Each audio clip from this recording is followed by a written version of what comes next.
Are there any constituency statements by honourable members? The member for Warringah. Thank you, Madam Deputy Speaker. Well, this government did promise more transparent and accessible grants programs, but so far nothing has been delivered, and we are 2 years, well over 2 years into this term, and it is causing significant prejudice to organisations needing key infrastructure funding. The federal government needs to stop further delay with two of its key grants programs, and that is the Urban Precincts and Partnerships program and the Thriving Suburbs program. These two programs were announced in May 2023 in the federal budget by the Minister Catherine King after cancelling the previous grants process. Now, I don't disagree that there were major concerns in relation to pork barrelling and integrity of the previous process, but the difficulty is it simply has not been replaced with the promised new grants process and the rigorous, integrity that should come around that. And what we have is very key organisations within communities like mine, like in Warringah, waiting to apply with no avenue for funding for this kind of infrastructure. In Warringah, for example, the Manly Warringah Gymnastic Club hopes to construct a purpose-built world-class gymnastics and multi-sport facility at Nolan Reserve in North Manly. The 2-year $10 million club-funded project will guarantee the club's 2,000 plus members a home for the next 3 decades and open new and exciting opportunities for the wider community. It's anticipated the facility will be recognised by Gymnastics Australia, Gymnastics New South Wales as a centre of excellence for high-performance gymnastics and trampoline, and it is designed to cater for all sports that include aerial movements such as snow sports, diving, skateboard, surfing, acrobatics through the Clubs New South Wales Institute of Sport endorsed Aerial Academy. But funding is needed for this project, and it's exactly the type of project these grants programs under Minister King are meant to help with. In particular, it's also a sustainable, state-of-the-art project to be fully sustainable from an energy efficiency point of view, with rooftop solar, with batteries associated, a huge participation of women. It's over 70% females participating in the sport, and it's a feeder area and support for to the pathway to the Brisbane 2032 Olympics. So the difficulty is we've got key projects like this where funding is not being delivered or the opportunity to apply for funding. A similar project is the Manly Lifesaving Club, which secured $5 million previously, but there's a shortfall now due to increased building costs and delays, and there is simply no opportunity to apply for additional funding. This is a life-saving club that provides 2 flag patrols for a Manly Beach voted #1 in Australia. So I urge the government to deliver these grant pathways. Thank you. The member for Barton. Thank you, Madam Speaker. People across the community of Barton can look forward to cost of living relief thanks to our government. The Albanese Labor government is delivering for every Australian because we are a government for all Australians. Yesterday, here's what we delivered. Every Australian taxpayer gets a tax cut, not just some. Our $300 energy bill relief is beginning to flow. 2.6 million low-paid workers are getting their 3rd consecutive pay rise backed in by our government, and there will be cheaper medicines. We're providing cost of living support while putting downward pressure on inflation. I know that many people in our community are doing it really tough. And while our government is providing more help, we're not doing it alone. Community organisations in our community, powered by volunteers, play an important role. During National Volunteer Week, I held a morning tea to thank our community organisations and their volunteers. Around 100 people joined me for a cup of tea and a very large cake. What brings volunteers together is a passion for making our community a better place. You can see that passion in volunteers like the late Michael Shale, a volunteer with gift of bread. It was a privilege to present a posthumous community award to his mother, Patricia, and recognise his work. Patricia herself has fostered over 200 children. Quite amazing. And there are volunteers like Helen Dwyer who has given 40 years to First Houseville Scouts. I would like to thank Chair Russell Fox, Manager Lala and Assistant Manager Laura at the Cogra Storehouse, who hosted us for the morning tea. Volunteerism is an important part of who we are in our Barton community, and I know in all communities across Australia. So next time you see a volunteer in your community, give them a big thanks for all that they do. Thank you. The member for Dawson. Thank you, Deputy Speaker. I rise today to speak on the magnificent work being done in my electorate of Dawson. 16-year-old cadet Sergeant Murray McGarity has taken things into his own hands, raising awareness and funds for the ongoing issue of veterans' homelessness. This young citizen has committed to walking 382 kilometres around the Mackay Bluewater Quay, or the equivalent distance between the Mackay Army Reserve Barracks and the Laverack Barracks in Townsville. Murray's journey, titled Just Keep Marching, empowers his community to develop a local solution for this national problem. Working with the Mackay RSL sub-branch, he has brought his dream to light, completing the final lap yesterday afternoon. Just Keep Marching saw the community of Mackay come together to advocate for our veterans, and to use Murray's words, our veterans served our country. It's time that our country serves them.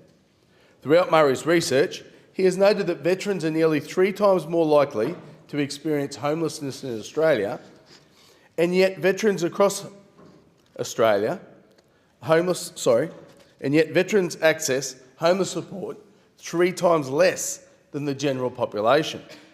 Concerned, Murray was puzzled about how a developed first country like Australia could possibly let this happen. Meeting with Murray, it was no surprise that he has a passion for finding a solution to the problem. His dedication, and the dedication of those around him that have made this event possible, reflects how hard work and passion can bring about positive outcomes for our homeless veterans in the communities all across Australia. Over the past 9 days, Murray has surrounded by members of the community who have joined him and walked the 16-kilometre lap around Mackay. This sense of community support has made clear to me that in Mackay, as reflected across the nation, communities believe strongly in the solution to this problem. Taking Murray's fight to Canberra, I congratulate him, his mum Cynthia, and all those who have helped him on his journey and the incredible work that they have done. I hope this journey is the start of some real action to deliver positive outcomes for our veterans. Good on you, Murray. This statement was written by Rory McPhail from Holy Spirit College Mackay School and Nate Ralph from Northern Beaches State High School, who are friends of Murray's and have been doing work experience in my office the last couple of weeks. Well done, Murray, Rory and Nate. It's always a pleasure to meet tenacious and motivated young men like yourselves, and I can't wait to see what the future holds for all of you fine young men. Thank you. The member for Hindmarsh. Thank you, Deputy Speaker. It's 35 years that we've been celebrating National Volunteers Week in Australia, and for all of the time that I've been the member for Port Adelaide and Hindmarsh, I've commemorated that in a volunteer awards ceremony in my electorate. So many groups, religious organisations, sporting clubs and many other community service organisations are only able to do the great work they do because of the time and the energy and the love and the skills that literally thousands of volunteers contribute in my electorate. And I know that's seen right across the country. I always recognise young volunteers who start their life volunteering and overwhelmingly continue that effort right through the rest of their life. There were 5 youth awards that were awarded last month. Louis Gregg, who is a coach at the Adelaide Jaguars Women's Soccer Club, a terrific club in Adelaide. Theodore Kutsubis, who volunteers as an altar server at the Nativity of Christ Greek Orthodox Church in Port Adelaide. He's been doing that since he was about 6 or 7 years of age. Jai Gardner, who's got an extraordinary record already with the Henley Surf Lifesaving Club. Jayastri Panturi, who volunteers with the Telugu Association of South Australia, including by doing great fundraising for bushfire emergency relief work, and Kashfi Vellandandla, who also volunteers for that same association. I also have always recognise local legends, volunteers who go above and beyond. They're nominated by the club or the organisation for which they volunteer. It's hard to pick 5 out of our electorate. There are dozens of them who receive awards every single year, but I just want to mention the 5 who were nominated for particular recognition. David Voss, who volunteers at the Camden Community Centre, the Woodwork Shed, and he supervises the men's shed in that organisation. Rose Darling, who runs Chats, a terrific service in Port Adelaide that supports people who are experiencing homelessness. Melanie Carter, a dedicated long-term volunteer, particularly in the environmental sector in my community. She works with the Port Environment Centre, but also the Friends of Taparoo Dunes group. Judy Fink, who is a Vice President and long time umpire, coach and volunteer at the St Michael and All Angels Netball Club, and a real character in that club. And Satyanarayana Sealam, who's been associated with the Telugu Association for over 10 years. He served in pretty much every role there is within that association. I really want to thank all of the volunteers for their time, their love, their energy, the dedication of skills that they contribute to those organisations, and to the organisations themselves for taking time to think about who really deserves an award this year. I look forward to the ceremony again next year. Thank you. The member for O'Connor. Acting Deputy Speaker, on Sunday I joined the Outback Highway Development Council, who are in Canberra hosting their very first think tank on how to add value to the amazing road infrastructure that is the Outback Way. And today they join me here in the chamber. The OHDC has done a terrific job over the past 26 years lobbying and securing over $1.2 billion in federal, state and territory funding to literally pave the way across Australia, from Laverton in Western Australia to Winton in Western Queensland. This 2,700 kilometre highway will form Australia's longest shortcut, an iconic new trans-Australian tourism route and essential freight artery linking WA to Queensland via the Red Centre. Since then, the momentum has gathered, with 7 Shire councils across Australia collaborating to make the Outback Way a reality. Now it's time to focus on maximising the opportunities the Outback Way will present for communities along its length. Over the last 2 days, OHDC General Manager Mel Forbes has led the charge in harnessing the enthusiasm of a new bunch of stakeholders who will help guide the next phase of the Outback Way development. They collaborated on ideas for Indigenous training, employment and business opportunities, bespoke outback tourism and cultural experiences, and of course, essential communications infrastructure and support service provision. We heard from some terrific business owners like Kate McMaster, whose family has lived on the Plenty Highway for 5 generations. She owns and operates Gem Tree, a unique gemstone museum and fossicking experience. Denise Brown, a 38-year tourism industry veteran, maintained that a unique point of difference will attract travellers to explore a new road less travelled. And Graham Hoare of the Livestock and Rural Transporters Association affirmed this new Trans-Australia route will improve market access for livestock year-round and enable the relocation of animals during drought or flood. The Outback Way will also provide a shorter, more direct route for the interstate movement of freight, which is currently shipped via the main southern freight route. For communities along the Outback Way, this will deliver food security, counter-seasonal variety and a healthier fresh food. Additionally, the Outback Way will connect Australia's most remote communities to each other, availing them of better health, education and social opportunities. So I'd like to thank everyone who's added to the collaborative efforts and legacies of the Shires along the Outback Way, their mayors, Shire presidents, councillors and CEOs, who over the last 26 years have committed funding and in-kind works to help build the Outback Way. The Outback Way is truly a nation-building project, and we will all be proud to look back and say we were part of building not only the physical road, but the human capital along the way. Well done. Thank you. The member for Blaxland. Thanks, Deputy Speaker. Today I want to talk about one of my local post offices. Post offices are important. They're places that we go to for banking, to pay the bills, to pick parcels up and, of course, to send a package either across the country or sometimes overseas. There's the sort of services that any community needs, particularly older Australians, and particularly multicultural communities like the one that I'm privileged to represent in Western Sydney. So when Australia Post announced that they were closing the Auburn Post Office, a lot of people in my community were pretty angry and pretty upset. That was announced a couple of weeks ago. Auburn's a pretty big place in Western Sydney, home to about 40,000 people. And about 1 in 2 people who live in Auburn live in apartments, places where secure storage for the delivery of parcels is often a challenge. That's why after hours parcel collection service like that, which is offered at Auburn Post Office, is so important.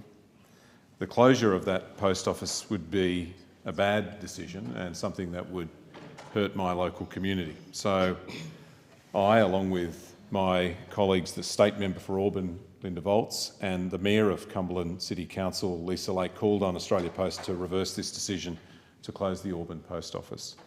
We made the point that Auburn needs a post office, whether it's in its current location or somewhere else in the Auburn CBD.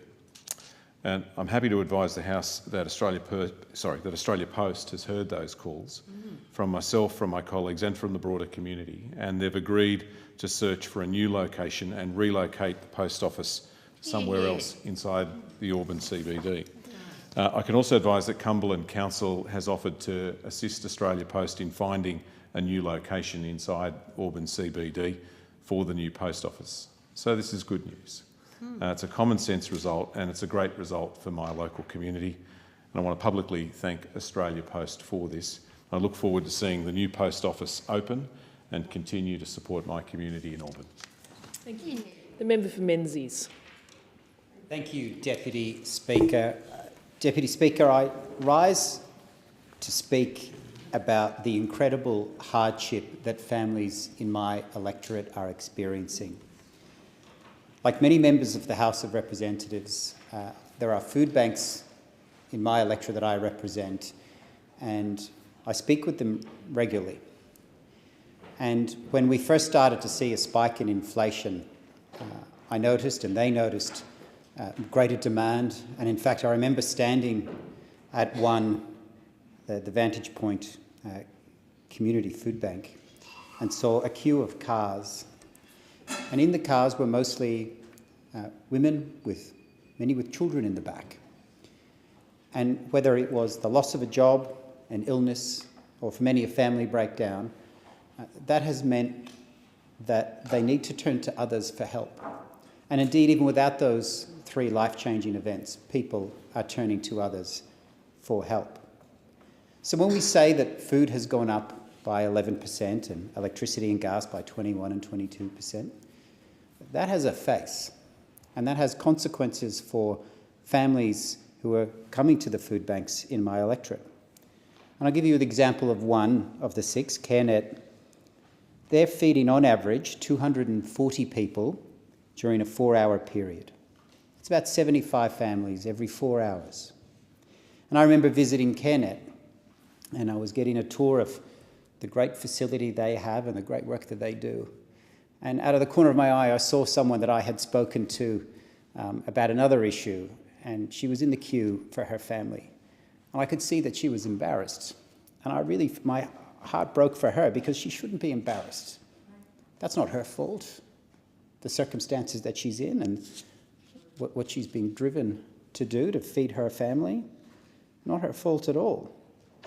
One provider has explained the level of shock of the number of people needing support. One recipient was a university lecturer who has gone through her savings and is unable to find employment. Another told me about schools. There's a school that and I won't name the school, where they provide a fruit bowl for the students. And what has shocked them most is how quickly it empties, almost instantaneously. Australians shouldn't have to be wanting for fresh food, for healthy food.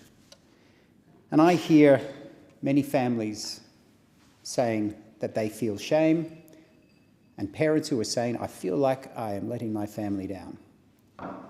And the truth is, you are not letting your family down. So I want to thank the food banks in my community And we in this place, on all sides, need to do better to support you. Thank you. The member for Corangamite.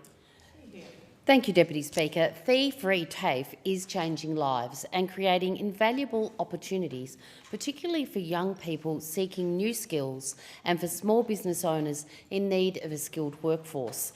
The Albanese Labor government understands this, and it's why we delivered 350,000 fee-free TAFE places last year, far exceeding our initial promise of 180,000 places. This take-up shows with the right incentives we can build a qualified, skillful workforce in sectors where we need it and provide a pathway to rewarding work opportunities while supporting small businesses. Deputy Speaker, just recently I introduced the Prime Minister to some of our local fee-free TAFE graduates and students when he visited the Bellarine Peninsula in my electorate. As the graduates shared their success stories, it was impossible not to sense the joy and pride that comes with gaining skills and the ability to confidently earn a decent wage. One local graduate, Kaylee, who completed her traineeship with VFA Learning, shared her story, detailing how fee-free TAFE had helped her transition to a new career as a teacher. Kaylee said, "I wanted to be in school since I was young, and fee-free TAFE was a pathway to a teaching career I've always wanted. Now I'm working at a brand new secondary school which just opened this year." Deputy Speaker, that's what fee-free TAFE is all about. We're building a strong foundation for our education system to thrive, and at the same time we're creating a better future for more Australians and growing the skills base our businesses desperately need. Someone who understands that is Flying Brick Cider Company Director Lindsay Sharp. Lindsay spoke with the Prime Minister and I during our visit about the benefits of fee-free TAFE for local businesses, including those in the hospitality sector. Lindsay said, "Fee-free TAFE provides the opportunity for people to discover and enter a new industry, or for those in their chosen industry to enhance their capabilities." Deputy Speaker, I'd like to take this opportunity to thank Lindsay and her staff at the Flying Brick. This is an awesome local business, and I'd encourage anyone visiting my electorate to drop by the Flying Brick. I know the Prime Minister greatly enjoyed his time with you all. In closing, our government understands a high-performing vet sector is essential, not only to create meaningful and secure career opportunities, but to deliver the skills our economy needs. Only an Albanese Labor government understands the power of our vet sector as an economic driver and a creator of a skilled workforce. Thank you. Thank you. The member for Wannon. Thanks, Deputy Speaker. And I rise this afternoon to raise my serious concerns with what's happening to the health system in Victoria. And I raise this because my local communities are raising it with me.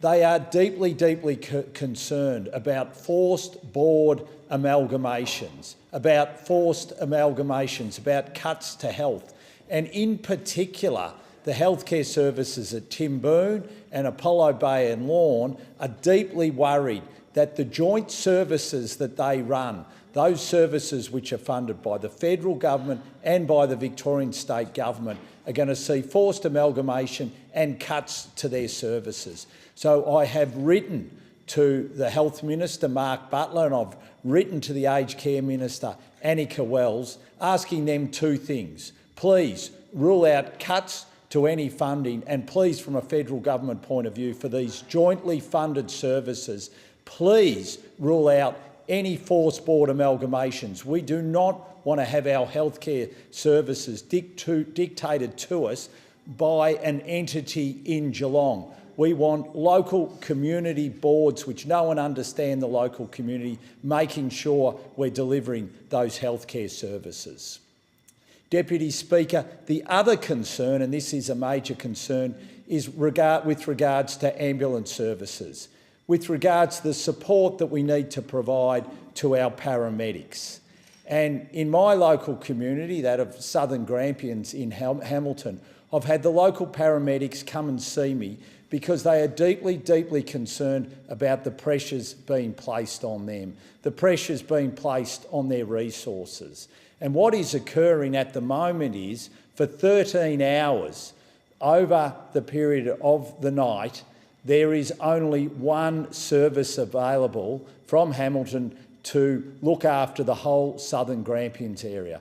And if there is a second fatality or a second need for our paramedics to go to an incident, sadly there is no crew for 13 hours throughout the night.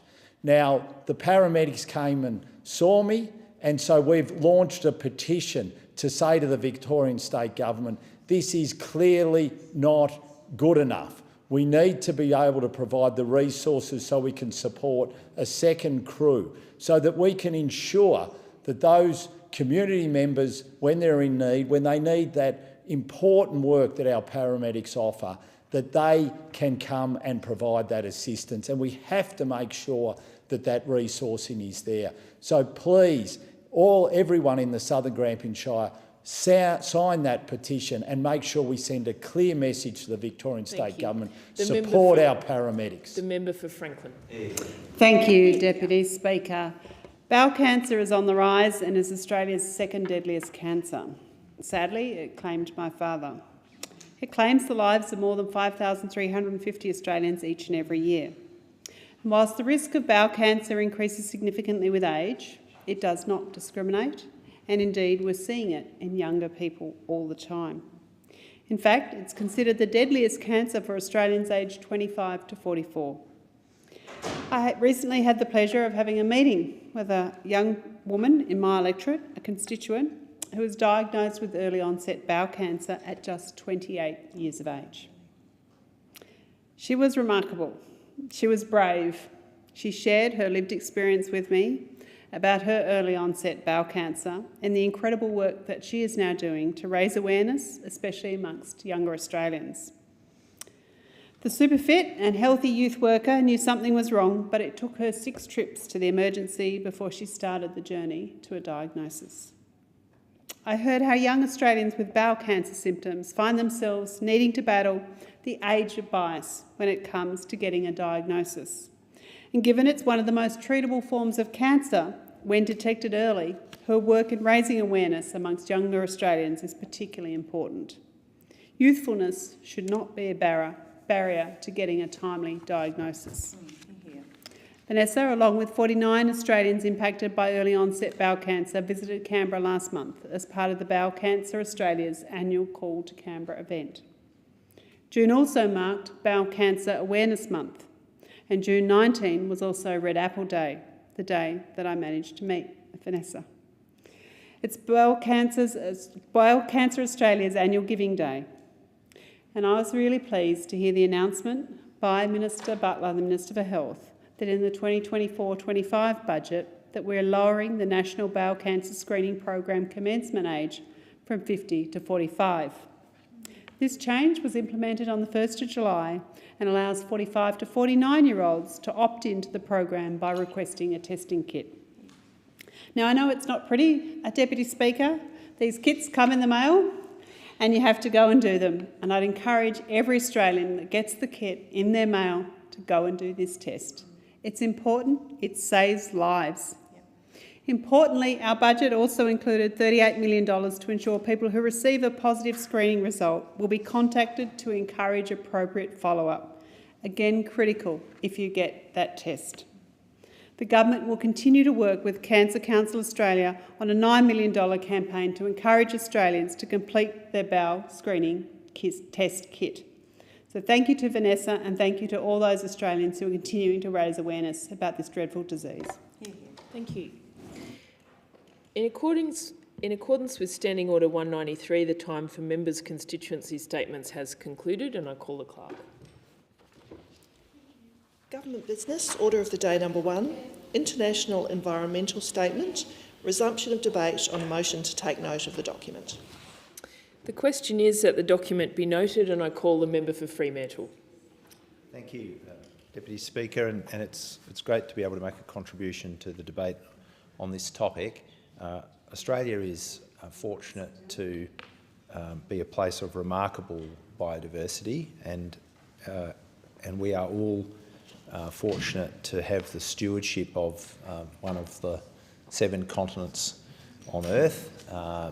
which includes both the sort of the terrestrial environmental condition and all those ecosystems and the biodiversity that flows from that, but also a remarkable marine estate. And there's no way that you can take proper responsibility and stewardship for that environmental condition and the biodiversity that depends upon it if you're not part of environmental collaborative and cooperative action, because clearly the kinds of factors that influence the environment, the health of our environment, don't stop at national borders. We've always understood this. It's been a feature of the work of Labor governments for a long period of time. I think it was a couple of days ago that we marked a significant anniversary with respect to the work that the Hawke government had done around the Franklin Dam. Of course, it was the Hawke government that really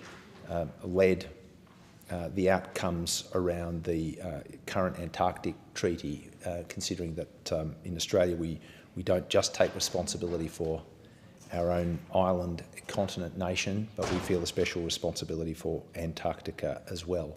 And this government is going to continue that work. We know that it's in our own interests. We know that it's in keeping with our national character, because we've always been a nation that wants to put our shoulder to the wheel of that larger action and to have that larger impact. In Australia, the fact that our environment has suffered considerable harm over a period of time is well established. Each and every environment report tells us that story. If we didn't have the environment report, we could look at the Graham Samuel report that was commissioned by and provided to the former government that said Australia's environment is in poor state and is on a trajectory of decline. We can't allow that to continue to be the case. It would be utterly irresponsible. And so in order to reverse that trend, in order to embark on a nature positive pathway, you need to address the kinds of things that impact on our environment. So it is about habitat loss, deforestation, habitat loss. It is about invasive species, but it's certainly about climate change. Climate change has added to and impacted upon those existing vectors of harm. That's why almost the first thing that the government did was re-engage internationally on the question of cooperative action on climate change. We significantly improved Australia's emissions reduction commitment to 43% on 2005 levels by 2030. That was a more than 50% increase in terms of its ambition than the target that the coalition had set. We legislated that. We recommitted to participation in the Green Climate Fund, which is the way that developed prosperous countries like Australia ensure that there's support for less developed countries to take action as part of this cooperative effort. And we know that it's only through that kind of work, together with other nations, that we can keep global warming below the kind of level that would have a catastrophic impact on human health, but of course on our environment as well. When it comes to biodiversity more broadly, we support the 30 by 30 commitment. It was last year that Australia joined with 196 countries in agreeing the Kunming-Montreal Global Biodiversity Framework. It's a landmark agreement to stop new extinctions. We have to start by recognising, sadly, that Australia has been a world leader when it comes to mammal extinctions. It's not a title we want to hold, but if we're not prepared to take concerted action, unfortunately, a significant number of threatened and endangered species are likely to go closer to the brink of extinction, and we can't allow that to happen. So we joined that agreement, but more importantly, we've started taking concrete actions to put that agreement into effect. We've added 40 million hectares of land and sea to the national estate as protected terrestrial marine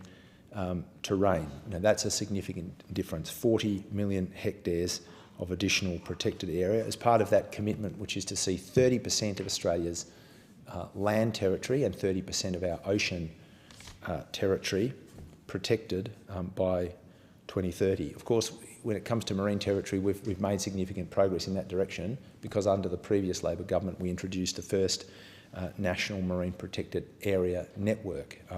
Unfortunately, when the coalition government came to power, they cut the sanctuary areas under that plan by a significant amount. I think 50% for the highest protected areas were cut, as they reduced funding to the Environment Department by 40% and defunded a number of environmental protection measures. Well, we're starting to turn that around.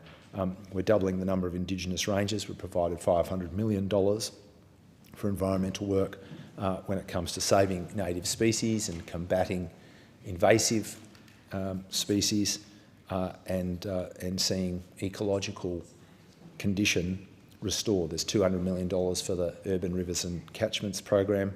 Of course, just in the last couple of weeks of Parliament, we've been debating the next stage of the big picture nature positive reforms, which will deliver a new independent environmental protection agency. That is a massive reform, long argued for, long sought after, and we are delivering that as we do the two things that are necessary: the bigger picture, longer lasting systemic reform and the immediate right here and now changes that improve environmental condition and prevent Australia's biodiversity from being pushed closer to the brink.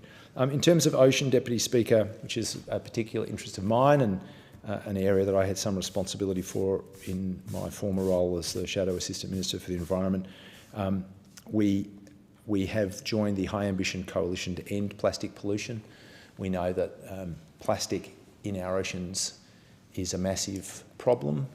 If current trends continue, it's likely that there will be a greater weight of plastic in the ocean than fish by the time we get to 2050. That is a scary proposition. We know that microplastic that is in the ocean and is consumed by marine species ends up in human beings. There are some estimates that suggest that we're effectively consuming a kind of a credit card's worth of plastic ourselves every few weeks. Much of that material was never designed to be consumed, needless to say. It's material that contains colourants and fire retardants and other kinds of chemicals that are carcinogenic in their nature. They're not things that human beings should be consuming, but when we don't take care of plastic waste and we allow it to go fugitive into the environment, inevitably that comes back to bite us. That's why we have been active in that work of the High Ambition Coalition to end plastic pollution, and equally making sure that we're undertaking change domestically to improve recycling, to avoid unnecessary plastic use in the first place, with the abolition of lots of different kinds of single-use plastics, which is something that the national government needs to lead, but of course the state and territory governments implement. I can also say that I look forward to the forthcoming conference of the International Whaling Commission. I was very fortunate to go to the last one, which was early in this term in 2022. It was in Slovenia, and I represented the Minister for Environment at that conference. At that meeting of the IWC, which does vital work in protecting whales and advancing the cause of whale conservation, Nick Gales, a brilliant Australian scientist and conservationist, was elected Deputy Chair. He's done some great work, and obviously it will be great if he can continue to do that, perhaps in an even more senior role than Deputy Chair. But that is another aspect of Australia's engagement on the international stage in the interests of achieving better environmental outcomes. So, Deputy Speaker, we know that if you want to protect the environment, our remarkable biodiversity, global environmental condition, particularly around things like climate change, you have to act locally, but you have to work cooperatively and collaboratively on the international stage. The Minister for Environment, the member for Sydney, has said that there is no time to waste, and she certainly wasted no time in resuming Australia's role as an international leader. Thank you. The question is that the document be noted, and I call the member for Chisholm. Thank you so much, Deputy Speaker. I rise to speak on Australia's international leadership when it comes to the environment, and I'd like to thank my Labor colleagues for their contributions to this conversation. Prior to the last federal election, we promised that we would provide a fresh approach when it came to matters of leadership in the environment. We're committed to doing things differently, and I'm proud to stand here today and inform the House that this is exactly what we have done. These commitments involved renewing Australia's relationships abroad, particularly in the Pacific, listening to our neighbours, working in the region for peace and prosperity. At the same time, we promised to put the environment front and centre, back where it belongs. And that's what we've done. We on this side of the House knew that without a serious environmental agenda, it would be impossible to establish trust in the Pacific, and that without global cooperation, all our good intentions on the environment would fall short. We took this vision of an environmental agenda and a renewed relationship with our neighbours to the Australian people at the last election, and we have spent the last 2 years delivering on this. It was pleasing to see that our environmental leadership was not lost on Australians or our international friends abroad. And in fact, one of the first actions of the Minister for the Environment was to attend the United Nations Ocean Conference. The Minister and this Labor government wanted to send a clear message to the world that Australia was once again accepting our responsibility as a global leader on the environment. And we know that one person who welcomed this message was the French President, Emmanuel Macron. When he told the Australian contingent, "You are back, we need you in the Indo-Pacific strategy, and climate and oceans is part of that strategy." We know too that protecting nature is a human rights issue. It is an economic opportunity, and it is also clearly a foreign policy and security issue. Our international environmental leadership was demonstrated from the start of our term, when immediately after taking office, our government submitted stronger climate targets to the United Nations. We went on to legislate net zero by 2050, and we passed our safeguard reforms through the Parliament. We doubled the rate of renewable projects being approved. We began the process of getting cheaper, cleaner renewables into our energy grid. And this is how we become a renewable energy superpower at home. And we know that this environmental leadership is already important and becoming increasingly essential to our relationships overseas. For example, climate change and clean energy are now officially the third pillar of our US alliance. And we have signed an official agreement with the United States Environment Protection Authority, working to protect the environment and share critical information and data. The Minister for the Environment also led Australia's delegation to Montreal for the UN Biodiversity Conference, and it was here where we campaigned for a new global agreement to protect nature in every country. This campaigning contributed to 196 countries agreeing to the Kunming-Montreal Global Biodiversity Framework. This is a landmark agreement to stop new extinctions, to halt the spread of invasive species, to restore degraded environments, and to protect 30% of the planet's land and sea by 2030. As the Australian Conservation Foundation said afterwards, for the first time in a long time, Australia played a leading role in improving the agreement. It was so pleasing to see Australians, led by the Minister for the Environment, leading from the front in Montreal, and the delegation as a force for ambition. We're implementing the ambition demonstrated in Montreal here at home, and it's very important in terms of our standing as global leaders in this space. We're delivering on our 30 by 30 commitment, protecting 30% of our land and sea by the end of this decade. I am really proud that since coming to office, that we have added an extra 40 million hectares of land and sea to areas under protection. We're also delivering on our pledge to stop new extinctions in Australia with our stronger national environmental laws. Of course, we're also setting up a new environmental protection agency, Environmental Protection Australia, to enforce those stronger laws on the ground. And with our nature repair market, we are bringing new funding to the work of protection and restoration.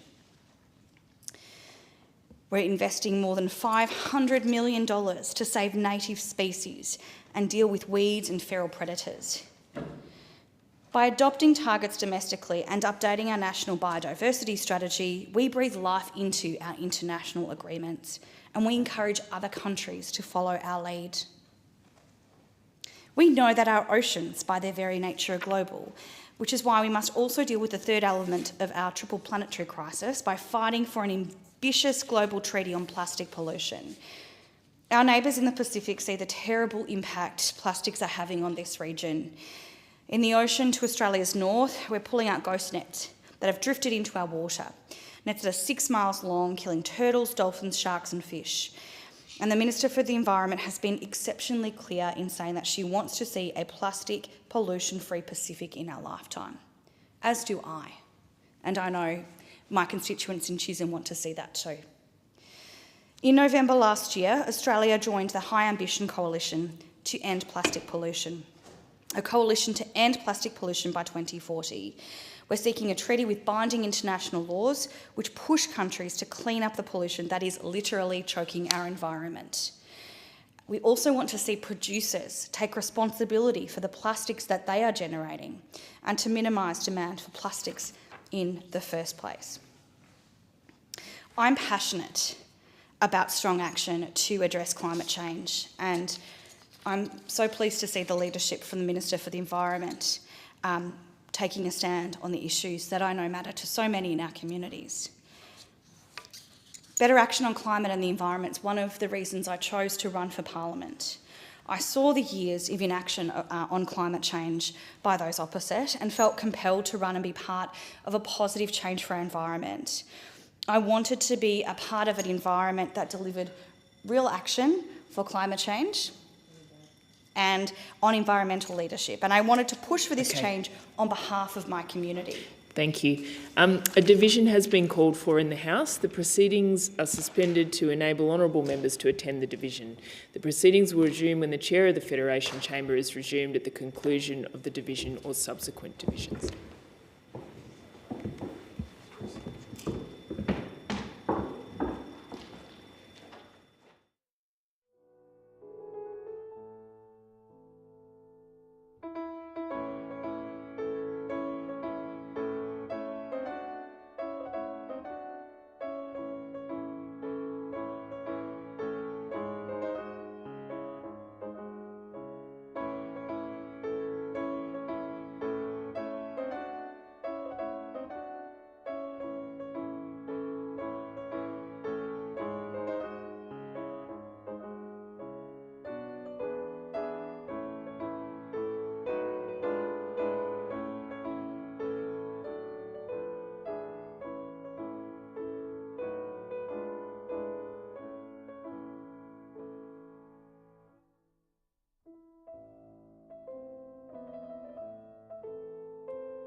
So, in continuation, and I call the member for Chisholm to... Thank you so much, Deputy Speaker. As I was saying earlier, I wanted to be part of a government that delivered real action on climate change and on environmental leadership, and to push for this change within government on behalf of my community, because I know my community in Chisholm shares my deep concerns about climate change. We have many local environmental groups who do important work advocating and caring for our beautiful local nature reserves. I've said before in this place that I regularly meet with these groups to discuss both local environmental concerns and their larger concerns about climate change and Australian leadership on matters of the environment and nature. I want to acknowledge these local groups who are making a positive difference for our environment. The Australian Conservation Foundation Chisholm, Friends of Damper Creek Reserve, the Kooyonkut Alliance, Friends of Scotchman's Creek and Valley Reserve, and Baby Boomers for Climate Change. We're all on a journey here, a journey supporting the Pacific and showing our leadership to the rest of the world, while doing the necessary work we need to do at home. Dealing with our triple planetary crisis on climate change, pollution and biodiversity loss is an enormous challenge, but a challenge we must take on. We must continue to work every day to protect more of what is precious, restore more of what's damaged, and I'm really proud to be a part of a government that takes our international environment leadership seriously. Thank you so much, Deputy Speaker. And I call the member for Boothby. Thank you, Deputy Speaker. Last year I led a parliamentary delegation to New Caledonia and Fiji. While we were in New Caledonia, we met with the SPC, a cooperative body consisting of 22 Pacific Island nations, along with Australia, New Zealand, France and the US. And we received a briefing on the impact of climate change in the region. Now, we're all aware of the member for Dixon's, now the opposition leader's comments.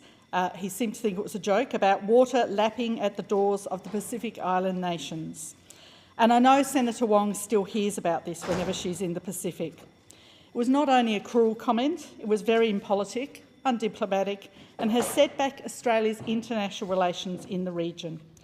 Our Pacific family is very much concerned about rising sea levels. But they also told us about the other impacts of climate change in the region. Traditional fish stocks that used to be situated fairly close to shore are now moving out into deeper water. This is because the seagrass beds that the fish feed have been dying off closer to the coast because of warmer ocean temperatures. And while this might seem like a minor thing, what it means is that fish stocks, a major source of food and income for this island nation, is moving out of New Caledonia waters and into international waters. That means their exclusive economic zone is losing this valuable resource and their fish stocks are being plundered by fishers from other regions. So Australia's previous lack of action on climate change, alongside with the opposition leader's scorn for the impact on the Pacific, had a very real international repercussions for this country. At the 2022 federal election, Labor promised a fresh approach to the leadership and the environment. We said we would do things differently. We would rebuild our international relationships, rebuild respect for our role in the region and in the world. We would listen to our neighbours. We would work with them to bring peace and prosperity to the region. And vitally, part of that is putting the environment front and centre, back where it belongs. Crucially, we recognise that without a serious environmental agenda, it would be impossible to establish trust in the Pacific, and that without global cooperation, all our good intentions on the environment would fall short. That was the vision we took to the last election, and it's what we've been delivering on for the past 26 months. Our changed stance on our role in the region and in the world was noticed and welcomed. French President Emmanuel Macron said, "You are back.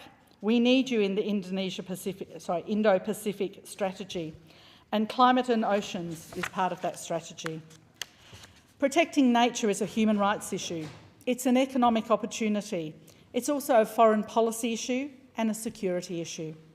As around the world we continue to experience more frequent record-breaking heat waves, more frequent record-breaking floods, more frequent record-breaking storms, more frequent and fiercer bushfires, and Atlantic sea ice at record-breaking lows. This is a crisis demanding leadership abroad and action here at home.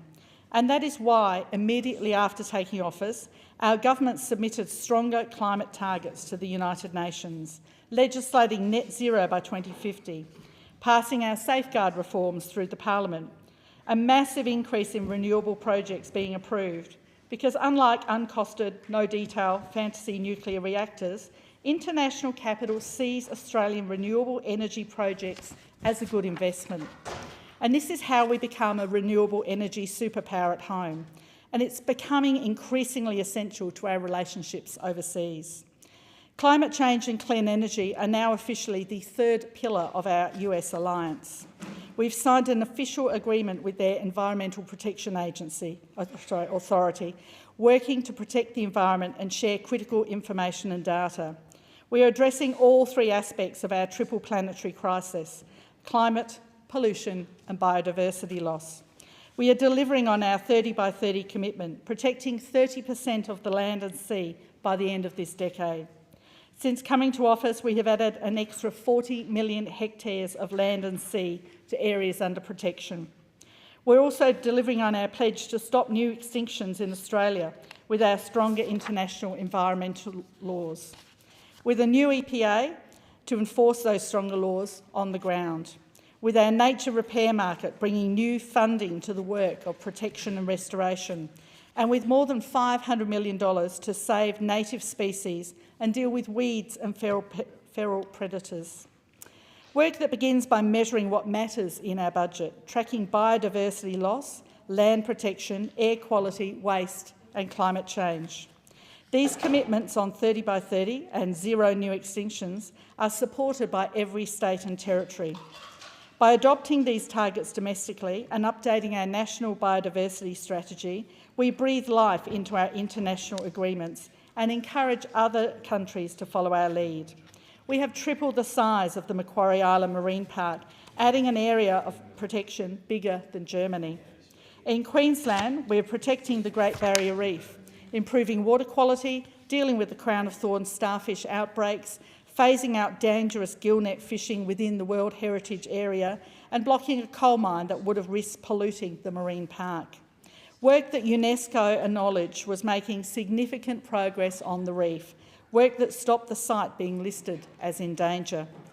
We are driving an international push to protect Antarctica and the Southern Ocean from exploitation, campaigning for a new East Antarctic Marine Park, which would protect over 1 million square kilometres of penguin and whale habitat, an area the size of New South Wales. We are continuing Australia's historic leadership on whale protection, upholding the moratorium on commercial whaling, ensuring the survival of these amazing creatures. We're also dealing with ocean pollution. Our oceans are by their nature global, and we are fighting for an ambitious global treaty on plastic pollution. In the ocean to Australia's north, we are pulling out ghost nets that have drifted into our water, nets that are 6 miles long and more, killing turtles, dolphins, sharks and fish. Australia joined the High Ambition Coalition to end plastic pollution. We are seeking a treaty with binding international laws which push countries to clean up the pollution that is choking our environment. But we also want producers to take responsibility for the plastics that they are generating and to minimise demand for plastics in the first place. The same philosophy we are applying to the circular economy here in Australia, rebuilding new recycling facilities, regulating package standards. And this is already taking millions of tonnes of waste out of landfill every year. In our region, Australia is funding the Pacific Ocean Litter Project with $16 million to reduce single-use plastics. Our government is backing global action. We are adding ambition to international agreements. We're also giving direct support to countries in our region, helping other countries protect their mangroves and seagrass beds with our Blue Carbon Accelerator Fund, reviving thousands of hectares of mangrove forests in Indonesia, the Philippines and Madagascar, aiming to increase mangrove coverage by 20% this decade, which will help fish and birds breed, protecting coasts from storm surges. And here at home, we're restoring these vital carbon sinks in Queensland, Tasmania, South Australia. Our international development program is also assisting our neighbours to deal with their environmental challenges across the Indo-Pacific. For example, with our help, Palau is currently building its first utility-scale solar farm and battery storage facility, with all the social benefits that come from that. In the same spirit, we're helping Pacific countries build their weather monitoring and prediction services through the Bureau of Meteorology, working with local agencies to better forecast their climates, oceans and tides, helping them deal with emergencies and climate change. We're collaborating with our neighbours on other areas of science and research, bringing together reef and ocean managers from across the Pacific, led by the Australian Institute of Marine Science. Because if we share the same problems, we should actively share the solutions. Australians live in the most beautiful country in the world. We have a duty to protect our world heritage, those places with outstanding universal value. Our government is investing in that national estate by doubling our funding to national parks like Uluru, Katajuta and Kakadu. And we're actively extending it by progressing nominations for Murujuga Cultural Landscape, Cape York, the West Kimberley and Flinders Ranges. We're using this experience to grow our Indigenous World Heritage profile with $5.5 million for First Nations to lead future bids.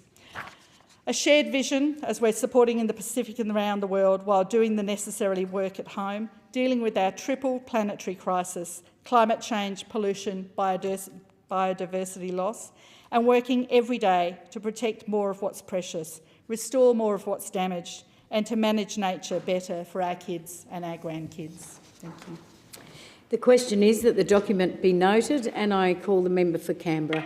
Thank you, Deputy Speaker. And I'm pleased to speak today on the statement on Australia's international environmental leadership, something that I've been very proud of since coming to government in 2022. Here in Australia, we are extremely aware of the impact that the climate crisis is having on our environment. From the horrific Black Summer bushfires we saw in the summer of 2019 to 2020, to the increase in flash flooding across our country, to devastating drought, Australians are increasingly aware of the human and natural impacts of climate change. Now more than ever, we must be taking strong action on climate change and ensuring that we are leaving the world a better place for our children and the future. But this also means Australians must be leading the way in environmental protection and climate-positive policy. In November 2023, Minister Plibersek delivered a statement on Australia's international environment leadership, affirming our government's commitment to this. In that statement, the Minister outlined how important it was for Australia to take on the responsibility of protecting and restoring Australia's environment to ensure we are helping to achieve a stable Indo-Pacific region, a sustainable planet and a safer world based on our environmental action. This is what we promised during the 2022 election, and it's what our government is committed to delivering. After a decade of climate denial and inaction, the Albanese Labor government is shouldering our responsibility as international environment leaders. And we are taking this responsibility extremely seriously. We are not playing games with the environment for the sake of contrarianism and politics, like some opposite have done. But we have made tangible steps to protecting our environment. When we came to government, we immediately submitted stronger climate targets to the United Nations. We quickly legislated net zero emissions by 2050. We reformed the safeguard mechanism. We doubled the rate of renewable energy projects being approved. We implemented a marine protection framework. And in just 2 years, we have greenlit a record 54 renewable energy projects, which is enough to power over 3 million Australian homes. We are catching Australia up to the rest of the world after we saw the previous government have a decade of denial and delay. We have also made our international partnerships with the United States and more broadly with our allies in the Asia-Pacific based on climate action. Our government has also signed on to several international agreements committing Australia to taking strong action on climate change and protecting our environment.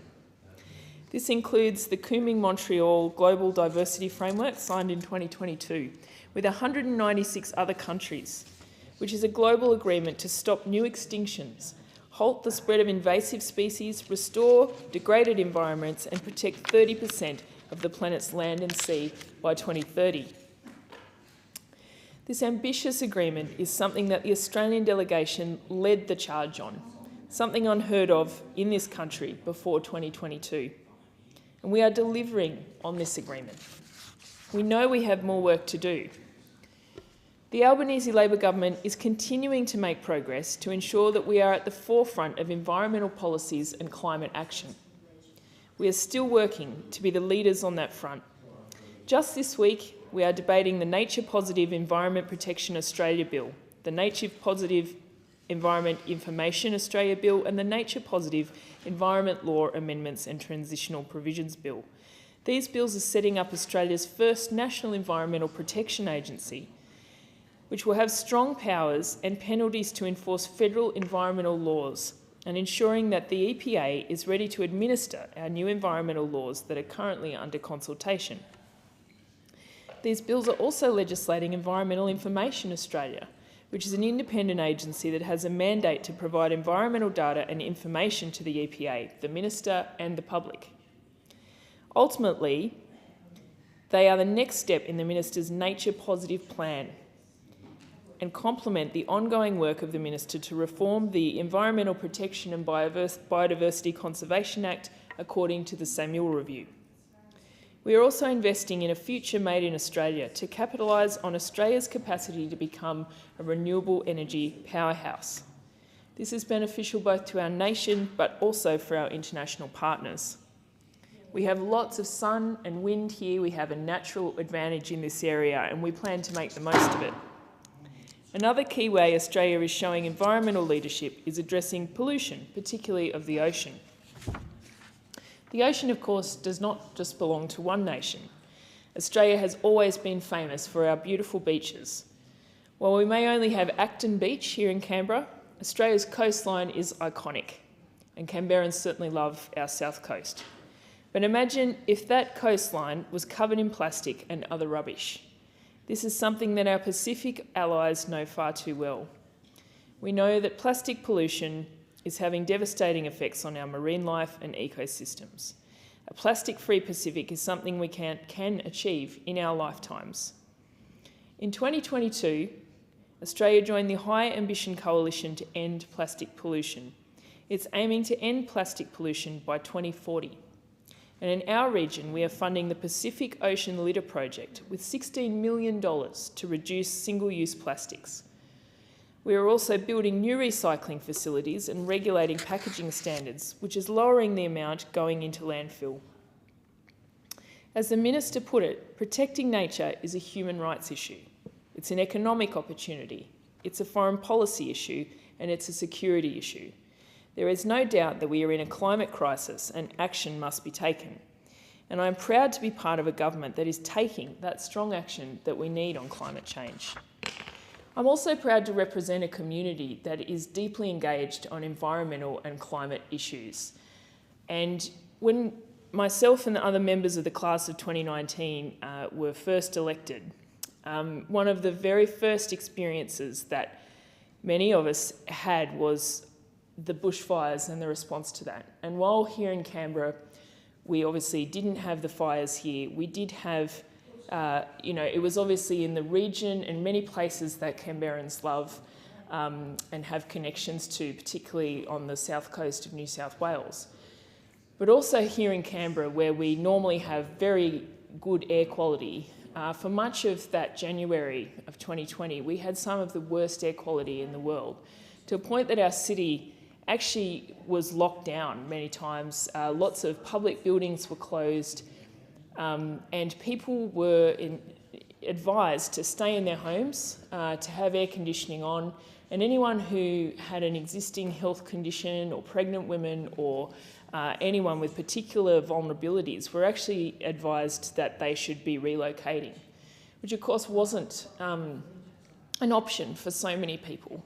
And similarly, staying at home with the air conditioning on wasn't an option for so many people, particularly people living on social security, people who couldn't afford air conditioning and didn't have it. And as a relatively new local member, I was confronted with people asking for my help with those issues. And I think it really brought home to me and to all of us how unprepared we were for those issues, for those very real impacts of climate change that we are already seeing. This is not something off into the future, but something we are already seeing around us. And so it's so critically important that ambition that we, that the action we are delivering is the most ambitious that it can be, and that we are doing the most that we can do to confront this global challenge. And I am incredibly proud that our government is doing just that we've set ambitious targets, but not just ambitious targets for the sake of that, but ones that we know we can get to, that we have a plan to actually deliver.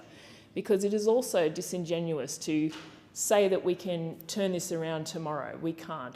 This will be the biggest transformation that our economy has ever seen, and it is one that we are up for the challenge, and we want Australia to make the most of the opportunities. And that's what our Future Made in Australia plan is about as well, about capitalising on the fact that we have natural advantages for renewable energy, and we should be building those things here as well.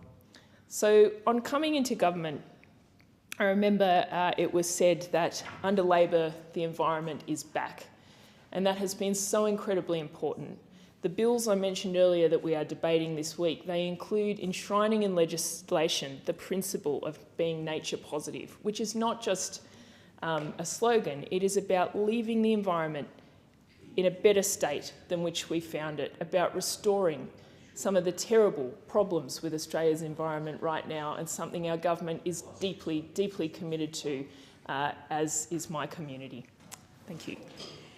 The question is that the document be noted, and I'll call the member for Riverina.